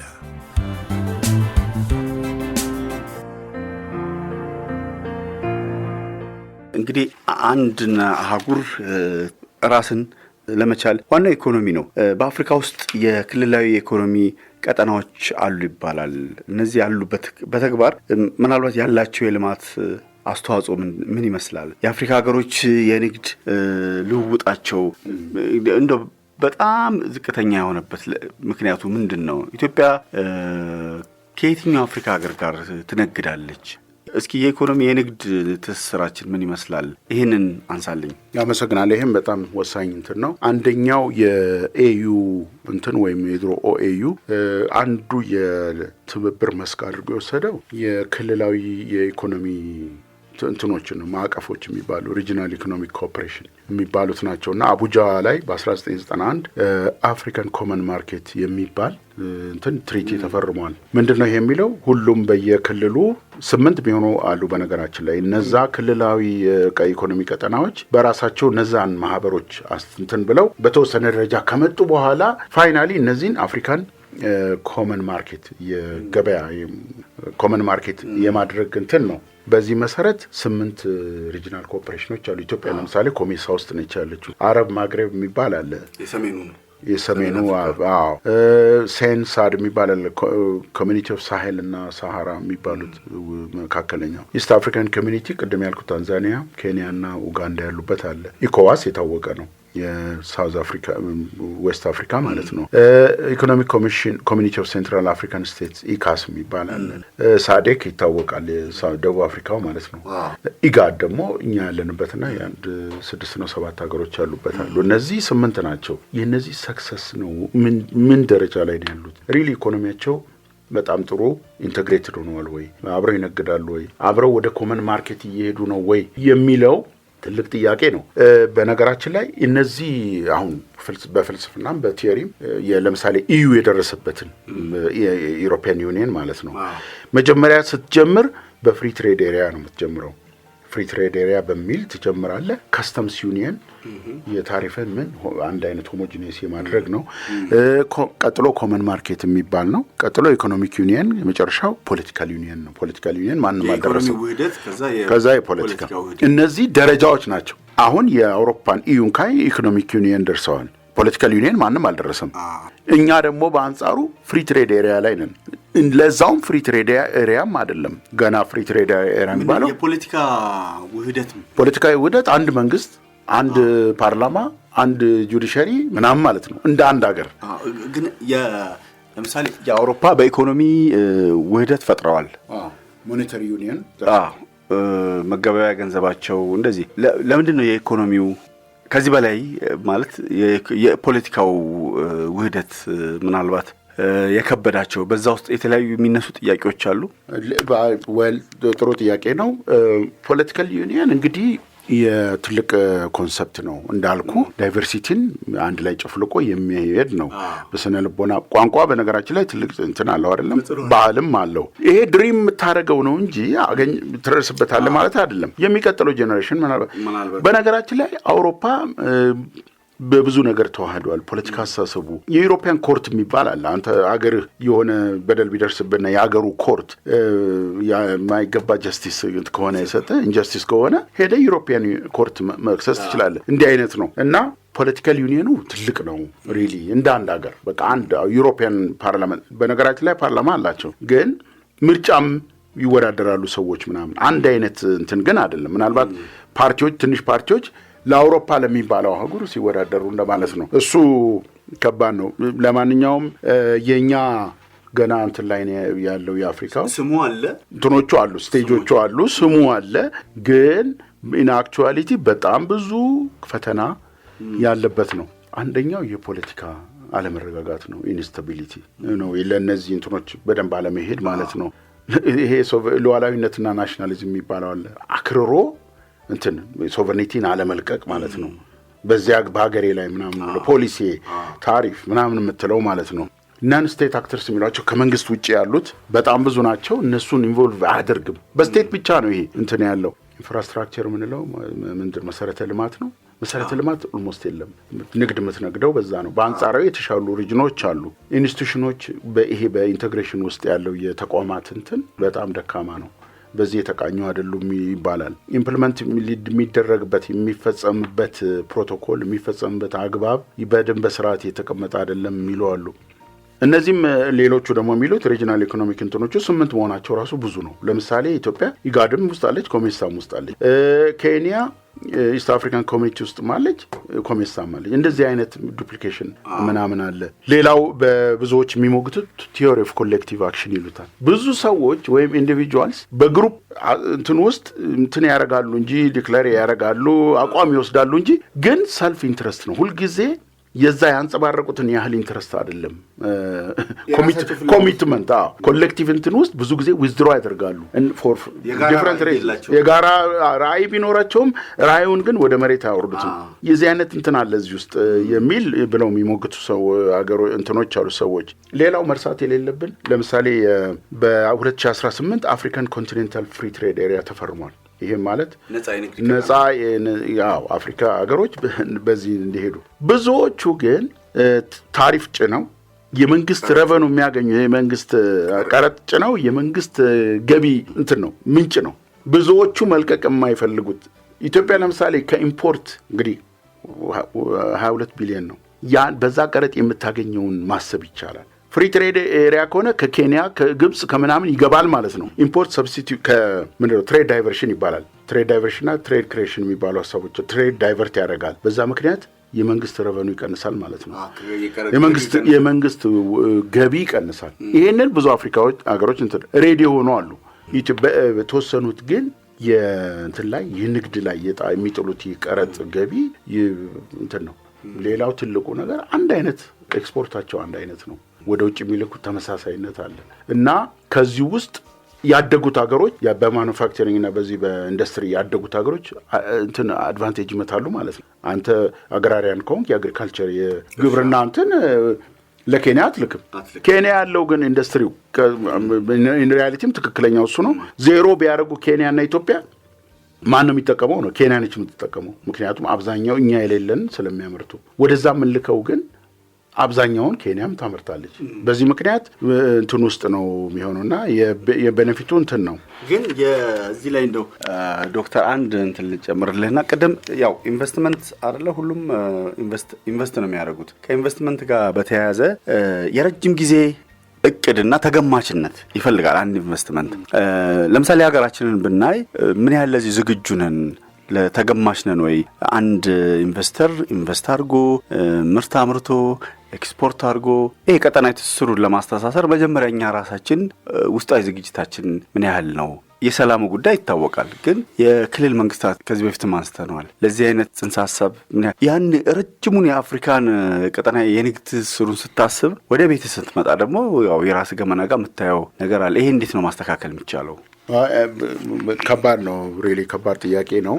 ለምሳሌ አሁን በዓለም አቀፍ ንግድ ድርጅት ኢትዮጵያ እየተደራደረች ነው። እዛ ስትገባ የምታስተካከላቸው ፖሊሲዎች፣ ህጎች፣ ደንቦች አሉ። እነዚህ ዲስክሪሚናተሪ አለመሆናቸውን፣ ገፊ አለመሆናቸውን፣ ዋስትና የሚሰጡ መሆናቸውን እና ትራንስፓረንት የመሆን ቀደም እንዳልከው ፕሬዲክተብል ተገማች እንዲሆኑ የፍሪ ትሬድ አካል እንድንሆን ታሪፍ በዚህ ጊዜ ዛሬ ቀነስ ባይባልም የተወሰነ አስቀምጠህ ነው ኮሚትመንት ትገባለህ ማለት ነው። እሱን ታደርጋለህ። ወደ ዓለም አቀፍ የኢኮኖሚ እንትን በሄድክ ቁጥር ሶቨር ይሄ ሉዓላዊነትን ትተዋለህ ማለት ነው። በተወሰነ መልኩ ዓለም አቀፋዊ ግሎባላይዜሽን የሚያመጣው ይሄ ነው። ዝም ብለህ ታጥረህ በራስህ እንትን ውስጥ የምትሄድበት አይደለም። ስለዚህ ኮሚትድ ሆነን በዚህ ረገድ አንድ ኢኮኖሚ ወይም አንድ ሀገር ከነባራዊ እንትን ተነስቶ ምን ያህሉን እነዚህ ኢንስቲትዩሽንስ ዓለም አቀፍ አድርጓል፣ ምን ያህሉን ለንግድ አመቺ አድርጓል፣ ምን ያህሉን ለኢንቨስት ፎሬን ባንክስ አሁን ይመጣሉ ኢትዮጵያ ኢንቨስተሮችም እየመጡ ነው። ሎካልና እንትኑን እኩል ታስተናግዳለህ ወይ ምናምን ይላሉ። ሌላው ደንቦች ይሄ የትራንዛክሽን ኮስት የሚባል አለ። አንድ ነገር ስታረግ የምትንገላታው የትሬድ ኮስት የምናምን ሁሉ ከሌላው ዓለም ጋር እኩል መሆን አለበት። እሱ ካልሆነ ዲስክሪሚኔት ያደርጋል ማለት ነው። አሁንም ድርድሩ እሱ ነው። ከዓለም እንትን ጋር የፖሊሲዎችን ስትሪም ታደርጋለህ። አንድ አይነት ባይሆን በተወሰነ መልክ ማለት ነው። በዚህ ረገድ ይሄ ነው አንዱ እንግዲህ ሪጂናል ኢኮኖሚክ ኮኦፕሬሽኖች ውስጥ በጣም ትልቅ እንትን ማነቆ የሆነው ፈተና የሆነው ኢትዮጵያ አይ ቲንክ ከዚህ በፊት ማንስተናል ዝጋገር የሆነ እንትን ኤክስክሉሲቭ ኢንስቲትዩሽንስ ነው ያሏት። ኢንክሉሲቭ አይደሉም፣ አግላይ የምትላቸው ናቸው እንጂ አኮሞዴቲቭ ይሄ ኢንክሉሲቭ እንትን አይደለም። ፖለቲካውንም እንትኑንም ካየ በዛ ረገድ ነው። አፍሪካ በውስጧ $192 ቢሊዮን ነው ትሬድ የምትነግደው። ይሄ ማለት ከአጠቃላይ 15 ውስጥ ለውስጥ አፍሪካ 15% ብቻ ነው። 85% ከውጭ ጋር ነው የምታረገው። ኤዥያን ካየ 59% ንግዳቸው ዊዝን ኤዥያ ነው። አውሮፓ 68% ነው እዛው ዊዝን እንትን ማለት ነው። ከአፍሪካ ውስጥ በዚህ በአፍሪካ ንግድ ውስጥ ጥሩ የሚሆኑት በኢኮኖሚ በማኑፋክቸሪንግ ያደጉት ነምበር 1 ሳውዝ አፍሪካ ነው። ደቡብ አፍሪካ ነው። ሁለተኛ ኬንያ ነች ቅድም እንዳልኩ። ኢጂፕት። እነዚህ ቅድም እንዳልኩት በኢንዱስትሪያል እንትን አቅማቸው በምርት የተሻለ ከዌስት ከሚመጡት ተወዳዳሪ የሆኑ ምርቶች የሚያመርቱ ናቸው። ዌስት አፍሪካ ላይ ኮት ዲቮር አለ፣ ሳዲክ ላይ ሳውዝ አፍሪካ ማለት ነው። ኢትዮጵያን ስናነሳ ኢትዮጵያ ከጅቡቲ፣ ሶማሊያ፣ ኬንያና ሱዳን ጋር ትነግዳለች። በተለይ ሶማሊያና ኬንያ፣ ሶማሊያና ጅቡቲ ብዙ ነው ኤክስፖርት የምናደርገው። ሱዳንም እንደዛው ወደ $0.9 ቢሊዮን ትሸጣለች ማለት ነው። ከአፍሪካ ጋር ተመጣጣኝ ነው። 14% ነው። እና ቅድም እንዳልኩት እንግዲህ ማቀው እንትኖቹ በጣም ብዙ ናቸው የፈተናዎቹ ማለት ነው። የዚህ ኢንፍራስትራክቸር መሰረተ ልማት፣ የቢሮክራሲ ትሬድ ቢሮክራሲ። አሁን ጅቡቲና ኢትዮጵያ ሲነግዱ ጅቡቲ በፈረንሳይኛ ነው የምትጽፈው፣ እኛ በእንግሊዝኛ ነው። ይሄንን እንኳን ሃርሞናይዝ ማድረግ ይጠይቃል። እንደዚህ አይነት ነገሮች ትሬድ ኮስት ይጨምራል። ይሄ ባለመሆኑ ምክንያት የሁሉም መረጃ ሲደራጅ የቋንቋ ባሪየር አለ፣ የፍተሻ የምናምን የምትላቸው ነገሮች ሊስት አሉ። በጣም ብዙ የተጠኑ ዶክመንትድ የሆኑ ትሬድ ፋሲሊቴሽን ይባላልና እነዚህ ብዙ አልተደረጉም። በዚህ ምክንያት አፍሪካ በራሷ በውስጧ የምትነግደው በጣም ጥቂት ነው።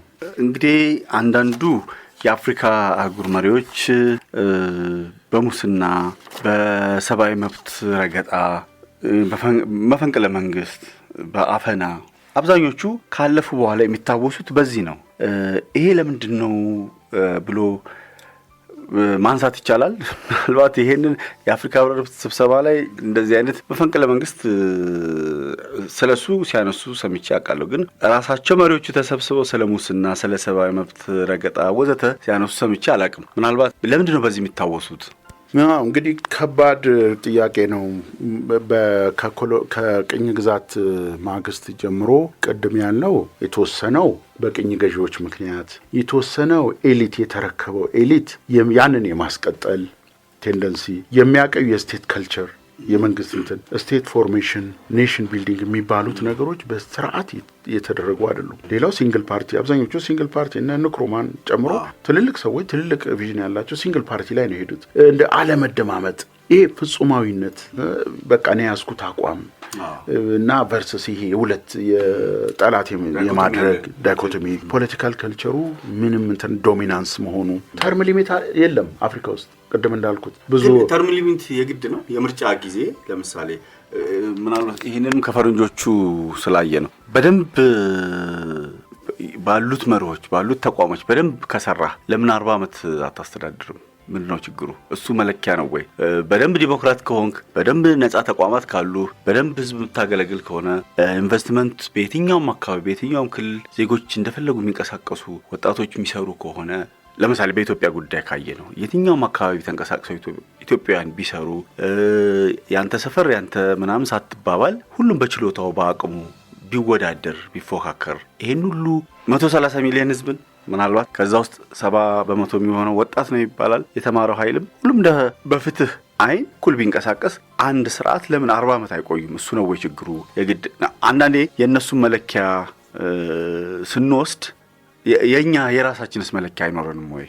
ወል እንግዲህ ኢንትረስቲንግ የኛ መለኪያ የትኛው ይሁን የሚለው የሚያወዛግብ ነው። ግን የመጀመሪያው ተርም ሊሚት ጆርጅ ዋሽንግተን የሚባለው የአሜሪካ ፕሬዚደንት የዛሬ 200 ምናምን ዓመት እሳቸው ናቸው የመጀመሪያው። አንድ ፕሬዚደንት 2 ተርም 4 እኔ እንግዲህ እሳቸው 8ቱ ሲጨርሱ ካልቀጠሉ ተብሎ ህዝቡ ጥያቄ አቅርቧል። በታምር አላረገውም ብለው ተርም ሊሚት ያደረጉት እሳቸው ናቸው። እንግዲህ እስከማስታወስ ሌላም ሊኖር ይችላል። በግልባጩ እንግሊዝ ሀገር ስትሄድ የፓርቲ ሲስተም ነው፣ የፓርላሜንታሪ ሲስተም ሊሚት የለውም። እስከ ዴሊቨር እስካደረግ ድረስ ትቀጥላለህ። እነ ታቸር ስንት ነው የቆዩት? እነ የተወሰኑ እንትኖች ብዙ ቆይተዋል። ግን ብዙ ጊዜ ከዚህ ጋር አብሮ የሚመጣው ደግሞ ተጠያቂነት ነው። ተርም ሊሚት ባይኖርም ተጠያቂ እስከሆነ ድረስ አንድ ስህተት ማድረግ አይቀርም። ስለዚህ የዛ ጊዜ ምንድን ነው የምታደርገው? ሪዛይን ነው የምታደርገው። ግን ቅድም አንተም ጋር በተወሰነ መልኩ መስማማት የሚቻለው ዋናው ደሊቨር ማድረግ የሰውን ስታንዳርድ ኦፍ ሊቪንግ የጥራት ያለው ህይወት ኑሮ ደረጃ ማሻሻል እስከሆነ ድረስ ቤኔቮለንት ዲክቴተርስ የሚባሉ አሉ። ዲክቴተር ሆነው ግን ደግ ሆነው ለሀገራቸው የሚሰሩ ማለት ነው። እንደዚህ አይነት እንትን አለ። አሁን ሚድል ኢስት እንደሱ ነው። ዩናይትድ አረብ ኤሚሬትስ ምርጫ የለም፣ ግን ኢማራቶች እንዴት አይነት ብልጽግና ውስጥ እየኖሩ እንዴት ተንከባከው እንደሚኖሩ እናያለን። እንደዚህ ማድረግ ይቻላል። እና ሌሎች አሉ ኮንስቲቱሽናል ሞናርኪ የሚባሉ እነዚህም የሚያካሂዱት እንትን አለ። እና እርግጥ ነው ተርም ሊሚት የሚለው ዌስተርን ቢሆንም ደግሞ ያለ ተርም ደግሞ አንድ ሰው ዝም ብሎ ላይፍ ታይሙን ሲቆይ ያ 100 ሚሊዮን ህዝብ ወይ 80 ሚሊዮን ህዝብ ዋትኤቨር ህዝብ ሌላ መሪ ዲዘርቭ አያደርግም ወይ ነው። በነገራችን ላይ ሌላው መርሳት የሌለብን አይዴንቲቲ ፖለቲክስ ያለበት አህጉር ስለሆነ ያ መሪ የኤክስ ነው ተብሎ ስለሚታሰብ እኔስ የሚለው ጥያቄ ይመጣል። ስለዚህ ይህን አኮሞዴት ማድረግ አለብን እንጂ ይህንን የኤትኒክና የሪሊጅኑ ፓርት አውጥተህ አንድ አይነት ሞኖ ከልቸር ሞኖ እንትን ያለው ህዝብ ነው ለማለት አይቻልም። በዛም እሳቤ ማሰብ ይኖር እኔም እኮ ዲዘርቭ አደርጋለሁ እኔም ይገባኛል የሚል አስተሳሰብ ዲስሚስ ማድረግ አይቻልም። ስለዚህ ይሄ ተርም ሊሚት ቢኖር ጥሩ ነው። ኩዴታዎችም አብዛኞቹ ኩዴታዎች የሚከተሉት እነዚህን ተከትለው ነው። ጥሩ ኢንስቲትዩሽን የሌሏቸው ሀገሮች ነው ምናምን ተብሎ ይታሰባል። ዞሮ የአፍሪካ መሪዎች ምናልባት ማጆሪቲ የሚባሉት በማስ ሂውማን ራይት ቫዮሌሽን በዚህ በሰብአዊ መብት ረገጣ፣ በአፈና ምርጫ በማባዛ በማጭበርበር ፓትሮን ክላይንት የሚባለውን ሲንትን እኔ አገለግልሃለሁ አንተ ደግሞ በእንትን ምረጠኝ ፓትሮን ክላይንት ይሉታል። እንደዚህ አይነት ሪሌሽንሽፕ ያለበት ነውና በዚህ ምክንያት አፍሪካ ሲነሳ በተለይ በገቨርናንስ ኢንዲኬተርስ የሚባሉ በዓለም ላይ በመጨረሻ ነን እኛ። ምናልባት እነ ሞሪሸስ፣ ኬፕ ቨርዴ፣ እነ ሲሸልስ እና ምናምን ከላይ ጋና ምናምን ታያለ። አብዛኛው ገቨርናንስ ኢንዲኬተርስ አካውንታቢሊቲ፣ ትራንስፓረንት፣ ተጠያቂነት፣ መልቲ ፓርቲ ሲም ብዙ በዛሃ እንትን ማለት በየአመቱ የሂውማን ራይት ረገጣው ስታቲስቲክስ ተወስዶ ምናምን ሲሰላ በኢንዴክስ ሲቀመጥ ማለት ነው። በዚህ አብዛኞቹ ወዳቂ ናቸው። ዞሮ ምንድነው ምርጫ፣ ዲሞክራሲ፣ ሰዎች መብት። በነገራችን ላይ ዲሞክራሲ ዝም ብሎ ለይስሙላ ሳይሆን ዲሞክራሲ ባለበት ሀገር ጦርነት ብዙ የለም፣ ዲሞክራሲና ጦርነት አብረው አይሄዱም የሚል ፍልስፍና አለ። ሁሉም ሪፕሬዘንትድ መወከል አለበት። ነፃ እንትን ይጨምራል፣ ፈጠራ ይጨምራል፣ ግልጽነት ይኖራል፣ ፈጠራ ይጨምራል፣ ፕሮዳክቲቪቲ የሚሉት ምርታማነት ይጨምራል፣ መጠየቅ ይኖራል፣ ትራንስፓረንት ሆኖ ፖሊሲ ለሰዎች ለዜጎቻቸው እንትን ይላሉ ስለሚባል ነው ዲሞክራሲ ሰዎች አንድ ሰው ከሌላው እኩል ቮይስ አለው፣ ይመርጣል፣ ይመረጣል የማለት ነው እንጂ ዌስተርን ስለሆነ አይደለም። ከዲሞክራሲ የተሻለ እንትን የለም። ኢዝ ዘ ወርስት ፎርም ኦፍ ገቨርንመንት ይላሉ፣ ግን there is no other ኦፕሽንስ ቢኖር ኖሮ ነው። ዲሞክራሲ ደግሞ የሚያመጣውን እንትን በአሜሪካ እናየዋለን። ለምሳሌ does it necessarily እንትን have the best outcome የሚለው የሚያጠያይቅ ነው። ዲሞክራሲ እንትን ሊጭበረበር እንትን ሊባል የሚችልበት ጊዜ ነውና ግን ደግሞ ሌላ አማራጭ የለንም ነው ማለት የሚቻለው። ግን አሁን ለምሳሌ የሌለንን ስም ታዲያ ለምን እንይዛለን? ለምሳሌ አብዛኞቹ ዲሞክራቲክ ሪፐብሊክ ኦፍ የሚል ቋንቋ ይጠቀማሉ። ለምሳሌ ወርቅ ያልሆነን ሰው ወርቅ ነህ ብለህ ስም እንደመስጠት ማለት ነው። ይሄ አፍሪካ ውስጥ የተለመደ ነው። ዲሞክራሲ ምን አመጣው? ዝም ብለህ ኮንጎ አገሩን ኢትዮጵያ ከሆነ ኢትዮጵያ ለምን ብለህ አጠራውም? ዲሞክራቲክ ሪፐብሊክ ኦፍ ዲሞክራሲ ምን አመጣው እዚህ ውስጥ? እንግዲህ ከባድ ነው። በጣም ተደባዳቢ የሆነው ሰውዬ ትግስቱ እንደማለት ነው። ትግስቱ ንጹህ ሰው የሚባል አለ። ንጹህ ሰው እንዲሆን ስለምትፈልግ ትግስት እንዲኖረው ሲወለድ አይታወቅም። እንደዛ እኔ በጣም ትልቁና ሁሉ ጊዜ የሚያስገርመኝ ነገር ነው። ሁሉም ዲሞክራቲክ ያልሆኑ ሀገሮች ዲሞክራቲክ የሚል አድጀክቲቭ አላቸው። ኖርዝ ኮሪያን ጨምረ ማለት ነው። ሪፐብሊክ ይላሉ። አጌን ይሄ እንግዲህ ስያሜ ነው። ዋትስ ኢን ኔም ምንም ስም እንትን የለውም። ዲሞክራሲ ምን አመጣው እዛ ውስጥ አልበላሽም ምን አመጣው እንደምትለው ነው። ለምሳሌ አሁን መጥቀስ ባይሆንብኝ ለምሳሌ በኢፒአርዲኤፍ ጊዜ ኤትኒክ እንትን ፖለቲክስ በሚቀነቀንበት ጊዜ ፖለቲካል ስፔሱ በጠበበበት ጊዜ የኢትዮጵያ ፒፕልስ ዲሞክራቲክ ሪፐብሊክ ምናምን ነው አይደለም ሴም እንትን ነው እና እናውቀዋለን ታሪኩን። ሁሉም አገሮች ስማቸውን በቃ የማሳመር ነገር ነው የሚመስለኝ እንጂ ሪሊ አስበውበት ምናምን አይደለም። ረጅም ስም ረጅም እንትን የማድረግ ነገር ነውና አብዛኞቹን አሁን ኦፊሻል ኔማቸውን ሄደን ብናይ አሁን ሱዳን የሚለው የሆነ ስም አለ። ሁሉም ሀገሮች የሆነ ረጅም ስም አላቸው። እዛ ውስጥ ዲሞክራሲ የሚለው አለ። በተአምር ግን የሚውሉበትና ስማቸውን አንድ አይደለም። እስኪ የአፍሪካ ሀገራት ውስጥ በልማት በመልካም አስተዳደር እንደው እዚህ ጋር የተሳካላቸው ምንላቸው ሀገሮች አሉ? እነሱ ሀገሮች ካሉ ምን አድርገው ይሆን? እኛም ምን ኮርጀው ነገር ካለ ታንክ ዩ። ይሄም ቀደም ጠቀስ አድርገናል። ትልቅ ሰክሰስ አሁን በውስጥም በውጭም የተመሰከረላቸው ሀገሮች 6-7 ሀገሮች አሉ። ሞሪሸስ በኢኮኖሚም በፖለቲካም፣ ቦትስዋና ቀዳሚ ነች በብዙ ነገር። በጣም ለብዙ ሰዎች ሚስጥር የሆነው የቦትስዋና ነው። አንደኛ ላንድ ሎክድ ነች፣ ሲንግል ፓርቲ ያልጠቀመች በጣም ቶለራንት ሶሳይቲ ያለው ቦትስዋና። ኬፕ ቨርዴ 400 ዓመት ነው ቅኝ ግዛት የተገዛችው። አሁን ግን በኢኮኖሚ እንትን በፖለቲካም ጥሩ ነው። ሴኔጋል ሪሌቲቭ ሞሮሌስ፣ ሲሸልስ፣ ጋና ኩዴታ የሚባል ምንም የፖለቲካ እንትንም አልነበረም። ናሚቢያም እንደዚሁ። እነዚህን ኮመን የሚያደርጋቸው ምንድን ነው? ሰላማዊ ምርጫ ብዙ ጊዜ መደረጉ ነው። የስልጣን ዘመን ቀደም እንዳልነው ተርም ሊሚት አድርገዋል። ስለዚህ there is a correlation between term limit and positive outcome ብሎ ማለት ይቻላል። በህግ የመገዛ ሩል ኦፍ ሎ እና ኢንስቲትዩሽንስ ቅድም ያለው ተቋማት ኢንክሉሲቭ እና ኤክስክሉሲቭ ፖለቲካል ኢንስቲትዩሽንስ እና ኢኮኖሚክ ኢንስቲትዩሽንስ ያልናቸው በደንብ ተዘርግተው ያሉባቸው ሀገሮች ናቸው። አክቲቭ የሆነ ሲቪል ሶሳይቲ የሲቪል ማህበረሰብ የሚባሉት ሲቪል ማህበረሰብ በነገራችን ላይ ስንተኛው መንግስት ነው? 4ኛው 5ኛው ነው የሚባለው ከነዛ ከሶስቱ ውጪ። ሚዲያም እንደዚሁ እነዚህ የተዘረጉባቸው ሀገሮች ያመጡት ውጤት ነው። እነዚህ ዌስትም ኢስትም ሳውዝም ያሉ ናቸው። በእንትን እንኳን ነው እንዳንደን ማለት ነው ተመሳሳይ ጂኦግራፊ ውስጥ ያሉ ናቸው። ሶ የጂኦግራፊክ ቪው የጂኦግራፊክ ስኩል የሚለው እንደው በቃ ይሄ ዲዚዝ ስለበዛ ነው ላንድ ሎክ ስለሆነ ነው ከትሬድ ኮስቱ ረጅም ስለሆነበት ነው ምናምን የሚለው አይሰራም ማለት ነው።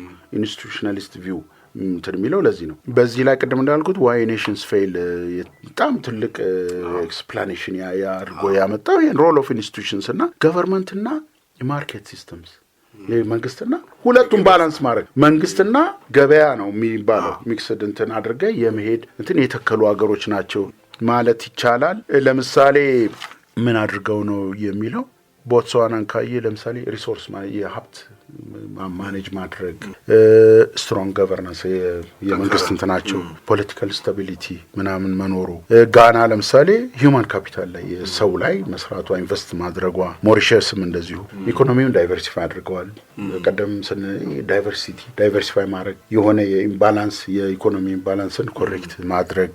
ናሚቢያን ካየ አሁን ሪሶርስ ዌልዝን በደንብ አግባቡ መጠቀም የኢኮኖሚ ማኔጅመንታቸው ጥንቃቄ የበዛበት። ቦትስዋና ላንድ ሎክድ ብትሆንም እርዳታ የቀነሰች ሀገር ነች እና እነዚህን ሁሉ ኮምባይን አድርገው የሄዱ አገሮች ናቸው እና ሁልጊዜ የሚጠቀሱት እነዚህ ናቸው። እንግዲህ በብዙ ሶርስስ ካየው እንደው ዶክተር አንተ አሁን በአምባሳደር ስራ በዛ ውስጥ ስትሰራም የተለያዩ ሀገሮች ስትዘዋወርም በግልህም የታዘብከው የጠንካራ መንግስት መለኪያው ምንድን ነው? ብዙ ጠመንጃ ያለው ነው? ብዙ ወታደር ያለው ነው? ምንድን ነው ጠንካራ መንግስት? ብዙ ሰው የሚሞትበት ነው? ምንድን ነው የጠንካራ መንግስትነት መለኪያው ምንድን ነው? በጣም ከባድ ነው። የጠንካራ መንግስት አንዱ መለያ እንግዲህ ሌጂትሜሲ ነው። ዋነኛው ቅቡልነት ነው። ቅቡልነት የሚመጣው ተወክለ ስልጣን በውክልና በምርጫ ስትመጣ ነው። በአጋጣሚ ልትመጣ ትችላለህ፣ ግን የምታመጣው ለውጥ መሬት ላይ የምታመጣው የድህነት ቅነሳ፣ የሰዎች ወጥተው መግባት፣ የሴኩሪቲ ጉዳይ፣ ፐብሊክ ጉድስ እነዚህን የማቅረብ ጉዳይ ነው። ሌላው ግልጽነት ነው። ለምን ፖሊሲ ስታወጣ ፐብሊክ ጉድ ማለት ሴኩሪቲን ጨምሮ ማለት ነው። ሰዎች ሳይከፍሉ የሚጠቀሙበት ነው። በሌላ ኢንዳይሬክትሊ ቢከፍሉ ለምሳሌ ሰላም ፐብሊክ ጉድ ነው። ሴኩሪቲ ፐብሊክ ጉድ ነው። እኔ ብቻዬን ማለት አጥሬ እንትን መጥረቢያ ይዤ ምናምን ሊሆን አይችልም አይደል? ሁሉም እንትን መሆን አለበት። መንገድ ኢንፍራስትራክቸርም ፐብሊክ ጉድ ይባላሉ። ሳንከፍልም እንጠቀምባቸው ናቸው። የመንግስት ዋነኛ ኃላፊነት ፕራይቬት ሴክተር የማይገባበት ማለት ነው። እነዚህን የማድረግ ጥሩ የትምህርት ስርዓት፣ ጥሩ ኢንቨስትመንት፣ ሊስቱ ብዙ ነው። ኢንቨስትመንት ጥሩ እንትን ማድረግ፣ ትራንስፓረንት መሆን፣ ቅድም ተገማችነት ያልነው ፖሊሲው ለማንም ማያዳላ ለሁሉም እኩል የሆነ ግልጽ የሆነ ግልጽነት፣ ተጠያቂነት፣ መንግስት ሲያጠፋ እንደ ማንኛውም ሰው የሚጠየቅ ኃላፊነት የሚወስድ ካሳ የሚሰጥ የሚከሰስ መሆን አለበት። ይሄ ነው እንግዲህ መንግስታትን በዌስት ነሰሊ መጥቀስ የለብንም። ኢስት አሁን በጣም ብዙ ሀገሮች ሰክሰስፉል ናቸው። ዌስት መሄድ የለብንም። ማሌዥያ መሄድ ትችላለህ፣ ሲንጋፖር፣ ሆንግ ኮንግ እያልክ መሄድ ትችላለህ። ተጠያቂ በጣም እያደጉ ያሉ የህዝባቸው የኑሮ ደረጃ የትን ዌስት አልፎ የሄደ ነው። ሳውዝ ኮሪያ በተወሰነ መልኩ በዲክቴተር ነው ያለፈችው። አሁን ዘላስት 20 ምናምን ይርስ ግን ያለውን የፖለቲካ እንትን እያየ ነው። ፖለቲካ ዲሞክራታይዝ አድርገዋል። በመጀመሪያ ዲሞክራሲ አልነበረም። 1950ዎቹ ጦርነት ጨርሰው 60 እና 70 ደም ተፍተው ነው እዚህ የደረሱት። በኋላ ዲሞክራሲ የሚለው እንትን ላይ መጡ ማለት ነው። ደሊቨር አድርገዋል። እነዛ ዲክቴተሮችን ቢኖሩም እነ ፓርክ ባሉት ደሊቨር አድርገዋል። ኢኮኖሚውን ሰው እየታፈነም ምንም እያለ ዋጋ እየከፈለ የሆነ ደርሷል ማለት ነው። ነሰርሊ እንትናለም ግን የኑሮ ደረጃህን ማስተካከል፣ ድህነት መቀነስ፣ ሰዎች የፉድ ሴኩሪቲ የሚባለው የሂውማን ሴኩሪቲ የሚባል ኮንሰፕት አለ። ሂውማን ሰዎች ሴኩርድ በሆነ ዓለም እንዲኖሩ ማድረግ ነው። በምግብም በሁሉም ነገር በቃ እኔ ሀገሬ ይሄ ነው፣ ሴኩርድ ነኝ እኔ ልጆቼን ወልጄ ልጆቼ የሚያድጉበት ምናምን ሴኩሪቲ ያላቸው ሀገር፣ የስደት የማትመኝበት ሀገር፣ ወደ ስደት የማትሄድበት ሀገር ሲስተም መዘርጋት ነው። ሌላ ምንም ተአምር አይደለም። መንግስት ማለት ይህንን ደሊቨር የሚያደርግ ነው። እንደው እንደ ማህበረሰብ አንድ ስርዓተ ማህበረሰብ ሁሌ የመጨረሻው ተወቃሽ ወይም ተከሳሽ መንግስት ነው። ግን እንደ ማህበረሰብ ለምሳሌ በተለይ ስልጡን ነኝ ከተሜ ነኝ የሚለውን በዕለት ተዕለት ህይወታችን እንደ ማህበረሰብ መውቀስ ይቻላል። ለምሳሌ የትራፊክ ስርዓታችንን የዕለት ተዕለት ህይወታችን ስለሆነ የምናየው ነው። በእግር ተጓዡም መኪና የሚያሽከረክረው የምንነጋገረው ሁሉ በክላክስ ምናልባት ለልጆቻችን ኢትዮጵያ ምን አይነት ስርዓት ነው እያወረስን ያለ ነው። ትልልቅ ተቋማት ጋር ሄደ መጸዳጃ ቤት ለምሳሌ ዩኒቨርሲቲ ትልቅ አእምሮ የሚገነብበት የልጆቻችን ኢትዮጵያ ማምረቻ ነው፣ አእምሮ ማምረቻ ነው። ሽንት ቤት ግን ስትሄድ ምንድን ነው እኛና ምን ነካን ነው የምትለው። ትልልቅ አንዳንድ ሆቴል ስትሄድና መጸዳጃ ቤቱ ምንድን ነው ራሳችን አሁን ከላይ ሂፖክራቶች ነን የምናስመስለው ነገር አለ። ከውጪ ምግብ ቤቱ ያምራል፣ ውስጥ ግን መጸዳጃ ቤቱን እንደ ማህበረሰብ እንዲል መወቃቀስስ የለብንም ወይ? መንግስት የመጨረሻው ተወቃሽ ነው፣ ሁሌ የተለመደ ነው። ግን ደግሞ እንደ ማህበረሰብ የልጆቻችን ኢትዮጵያን እንዴት ነው እንደዚህ አይነት ርክክብ የትውልድ ሽግግር የምናደርገው? ይሄ ሳላስብበት የመጣሁት ከባድ ጥያቄ ነው። በአፍሪካና በኤዥያ ውስጥ ተመሳሳይነት ያለው የስቴት ከልቸር ነው። ስቴት የበላይ ሁሉን አድራጊ ፈጣሪ፣ ልክ መንግስት አይከሰስም የሚለው እኮ አለ። ዛሬም መንግስት አይከሰስም የሚል እንትን ነው። በዚህ ምክንያት መንግስት እንዲያደርግልን ነው የምንጠብቀው። መንግስትም ቀናተኛ ነው። ለምሳሌ ሲቪል ሶሳይቲ የሚለው እንዳያድግ ያደርጋል። ሚዲያ በነጻነት እንዳያድግ ያደርጋል። ትምህርት ሲስተሙ ራሱን ሪፎርም አድርጎ እሱን እንዳይፈታተነው ያደርጋል። መልቲ ፓርቲ እንዳይኖር ያደርጋል። ስለዚህ መንግስት ተቀናቃኝ እንትን ሆኖ ይታያል ማለት ነው። ለሁሉም ነገር መንግስት ተወዳሽም ተወቃሽም የሚያደርገው ይሄ ነው። ሁሉም ነገር ደግሞ በውዳሴ መንግስት እንዲወደስ ነው የሚፈልገው። አፍሪካ ውስጥ ሁሉንም ክሬዲት መውሰድ ነው። በዚህ ምክንያት መንግስት ሮል ከፍተኛ ነው። ቅድም እንዳልኩት የሶሳይቲ ካልቸር የሚባል አለ። ሶሻል ኢንጂነሪንግ ሶሳይቲ በተወሰነ መቀረጽ አለበት። በህግም በጥፋትም በዲሲፕሊንም በሁሉም የሚሉ አሉ። በሃይማኖት፣ በትምህርት፣ በፋሚሊ እንትን ቫሊዩ የሚባሉ ነገሮች አሉና እሴቶች ማለት ነው። እነዚህ ነገሮች መንግስት መደላደል ነው የሚያደርገው እንጂ በየቤቱ እየሄደ እናያደርገው። ግን ቅድም እንዳልኩት የሲቪል ማህበረሰቦች ኢትዮጵያ ውስጥ ወይም አፍሪካ ውስጥ መብዛት ነበረባቸው። እነዚህ ናቸው ከመንግስት ውጭ ያለውን ሰው የሚቀርጹት ተብሎ ይታሰባል። ትልቁ ሌላው እንትን ትምህርት ነው። ኢትዮጵያ እንግዲህ ማቀው ኢትዮጵያን ስለሆነ ነው። የትምህርት ስርዓቱ ዲፖለቲሳይዝድ አይደለም፣ ከፖለቲካ ነፃ አይደለም። ትምህርት ሲስተም ውስጥ ገብቶ ፖለቲሳይዝ አድርጎታል እና ይሄ ትምህርቱ ቅድም እንግዲህ በፊት የምናውቀው በኃይለ ሥላሴ ግብረ ገብ ይማር ነበር ሰው ባንዲራ ሲቆም እንትን ይዘፍን ነበር ምናምን እንደዚህ አይነት እንትኖች አሉ። በደርግ ነው የተበላሸው። ደርግ ሶሻሊዝም ነው የሶሻሊዝም ትምህርት ስርዓት ማርክሲዝም ሌኒዝም ምናምን ትምህርቱን እንትን አደረገው ማለት ነው። ከዛም ቀጠለ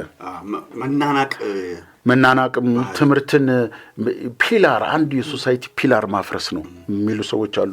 ሌላው ሪሊጅን ነው። ሙስሊም በለው ክርስቲያን ኦርቶዶክስ በለው ካቶሊክ ሁሉም ስለ ሰው እኩልነት ስለ ሰው እንትን መከባበር ምናምን ነው የሚሰብኩት አይደለም ውድድር ሳይሆን እነዚህም አንዱ እንትኖች ናቸው። ይሄ ቅድም ያነሳው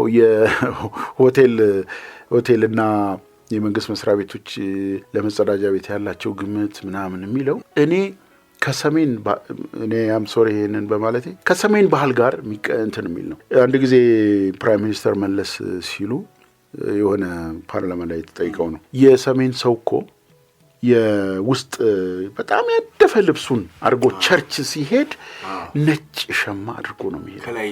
ከላይ ነው በቃ ያ ከውስጥ ያለውን አይደለም የሚጨነቀው።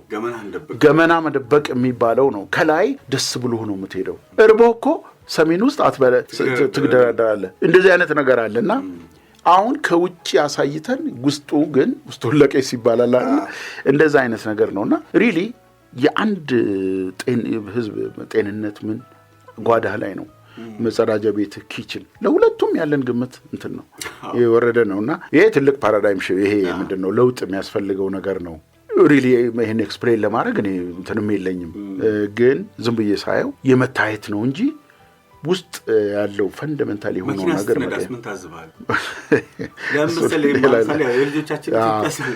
እንግዲህ ከባድ ነው። አንድ ሀገር ህዝቡን ለማየት ከፈለግ አስፋልት ላይ ውጣ ነው የሚባለው። የህዝቡን እንትን ማለት ነው የህዝቡን ጸባይ መከባበር ስርዓት ማክበሩ ምናምን የኢትዮጵያ በጣም መግለጽ አይቻልምና ለምሳሌ ትራፊክ ፖሊስ ያለበት ቦታ እንዴት እንደሚነዳና ከሌለ እንዴት እንትን እንደሚል የምናየው ነው። እርስ በርስ አንዱን ማስቀደም ማለት የለም። ይሄ ቅድም ያልከው የሆንትን ምንድነው ክላክስ ማድረግ ክላክስ በቃ የመኪና ላንጉዌጅ ነው። ምንም ሌሊት 9 ሰዓት ትራኮች ምናምን ክላክስ ያደርጋሉ።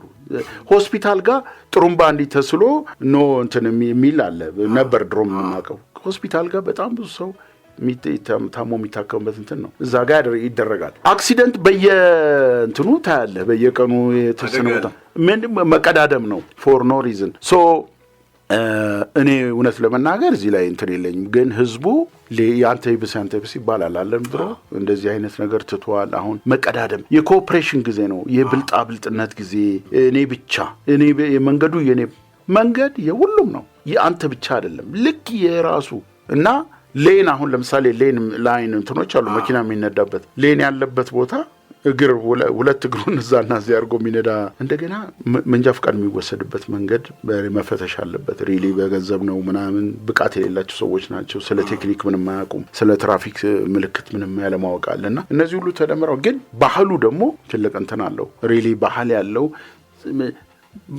ጨዋነት እኮ ሰው ማስቀደም ነው። ምንም ሌላ ምንም ተአምር ነገር የለውም። በቃ አንተ ትብስ ነው እኔ አይደለሁም። ምናልባት ስናወራም በፊት አውሮፓ ውስጥ አሁን ሰልፍ ኢትዮጵያ ውስጥም አይቻሉት ሰው ታክሲ አንድ ጥሩ ነገር ያየሁት ሰዎች የሚሰለፉት ነው። ቅድሚያ ለመጣ ሰው ማለት ነው። በቃ ይሄ ራይት የለህም እኮ መቅደም። ይሄ በመኪና ነዳድ ላይ ቢኖር ጥሩ ነው። በየመንግስት መስሪያ ቤቱም ሰው ገፍትሮ ነው የሚገባው ምናምንና ይሄ ነገር ሪሊ አሳሳቢ ነው። እውነት ለመናገር እንደ አንድ ህዝብ ይሄንን የምንጠብቀው ወይም ደግሞ በየቀኑ እንትን የምናደርገው መሆን የለበትም።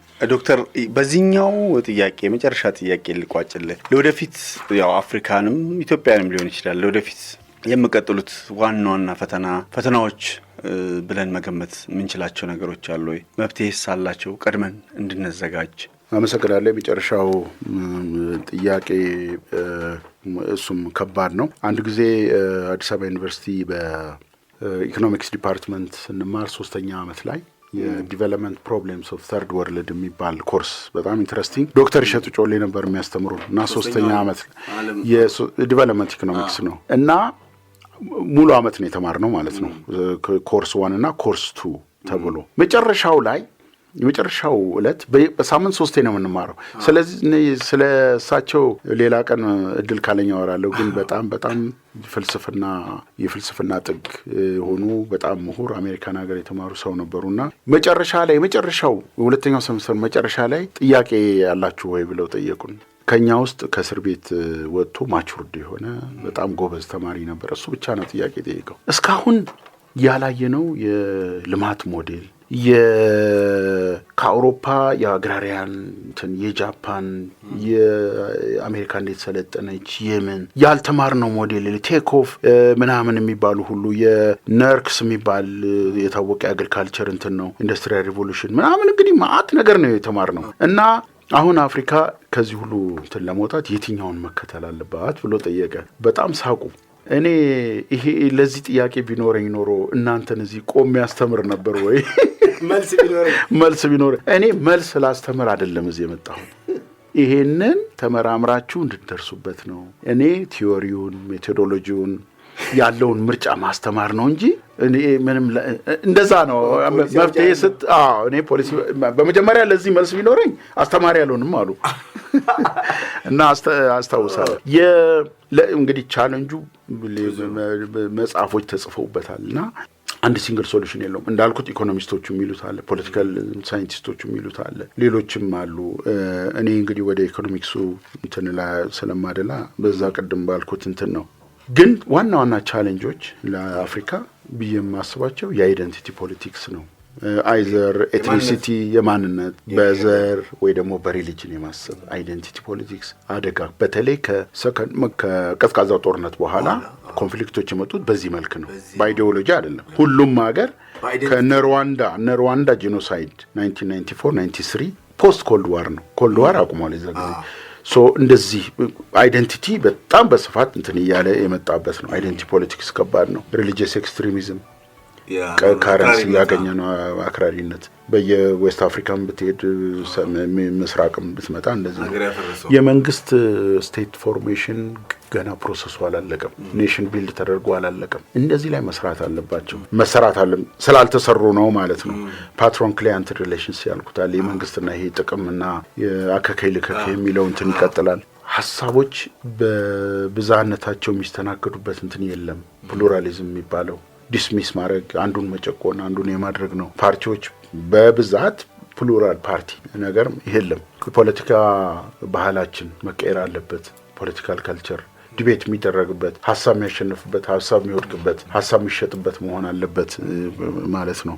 ፖሊሲው አይ ቲንክ ባለፈው እንዳልነው ኤሊት የሚዘውረው ነው።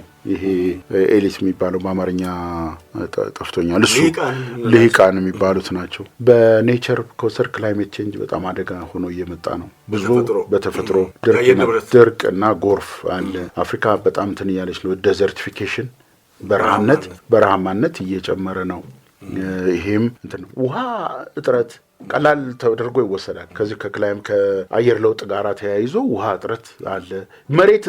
የመሬት እጥረትም ፈርታይል መሬት አሁን እነ ዳርፉር እነ አብዬ ምናምን ሱዳን ብትሄድ ጦርነቱ የግሬዚንግ ላንድ ይሄ ምንድነው የግጦሽ መሬትና የሴትለሬ ምናምን ነው። በብዙ ሀገሮች እንደዚህ አይነት ዳይሜንሽን አለው። ስለዚህ መሬት እያጠረ ነው። ፖፑሌሽን በጣም እየጨመረ 2% በላይ እድገት ያላቸው ሀገሮች ብዙ ናቸው አፍሪካ ውስጥ ኢንክሉዲንግ ኢትዮጵያ ማለት ነው። እና የፖፑሌሽን ራሱ አንዱ የህዝብ ቁጥር ጂኦግራፊካል ፕሪዝነርስ የጂኦግራፊ እስረኞች የሚባሉ ሀገሮች ብዙ አሉ። ኢትዮጵያ 15 ሀገሮች ላንድ ሎክድ ናቸው። እነዚህ ሀገሮች ወደብ አልባ ፌር የሆነ ትሬድ እንዲያደርጉ ኦልሬዲ ቻድን ብትወስደው ወይ ሴንትራል አፍሪካ የፈለገውን ብታደርግለት ኮምፒቲቲቭ ወይም ተወዳዳሪ ለመሆን የሚያስችል ከባድ ነው። ርቀቱ መሀል ነው ያለው፣ ደዘርት ነው ምናምን።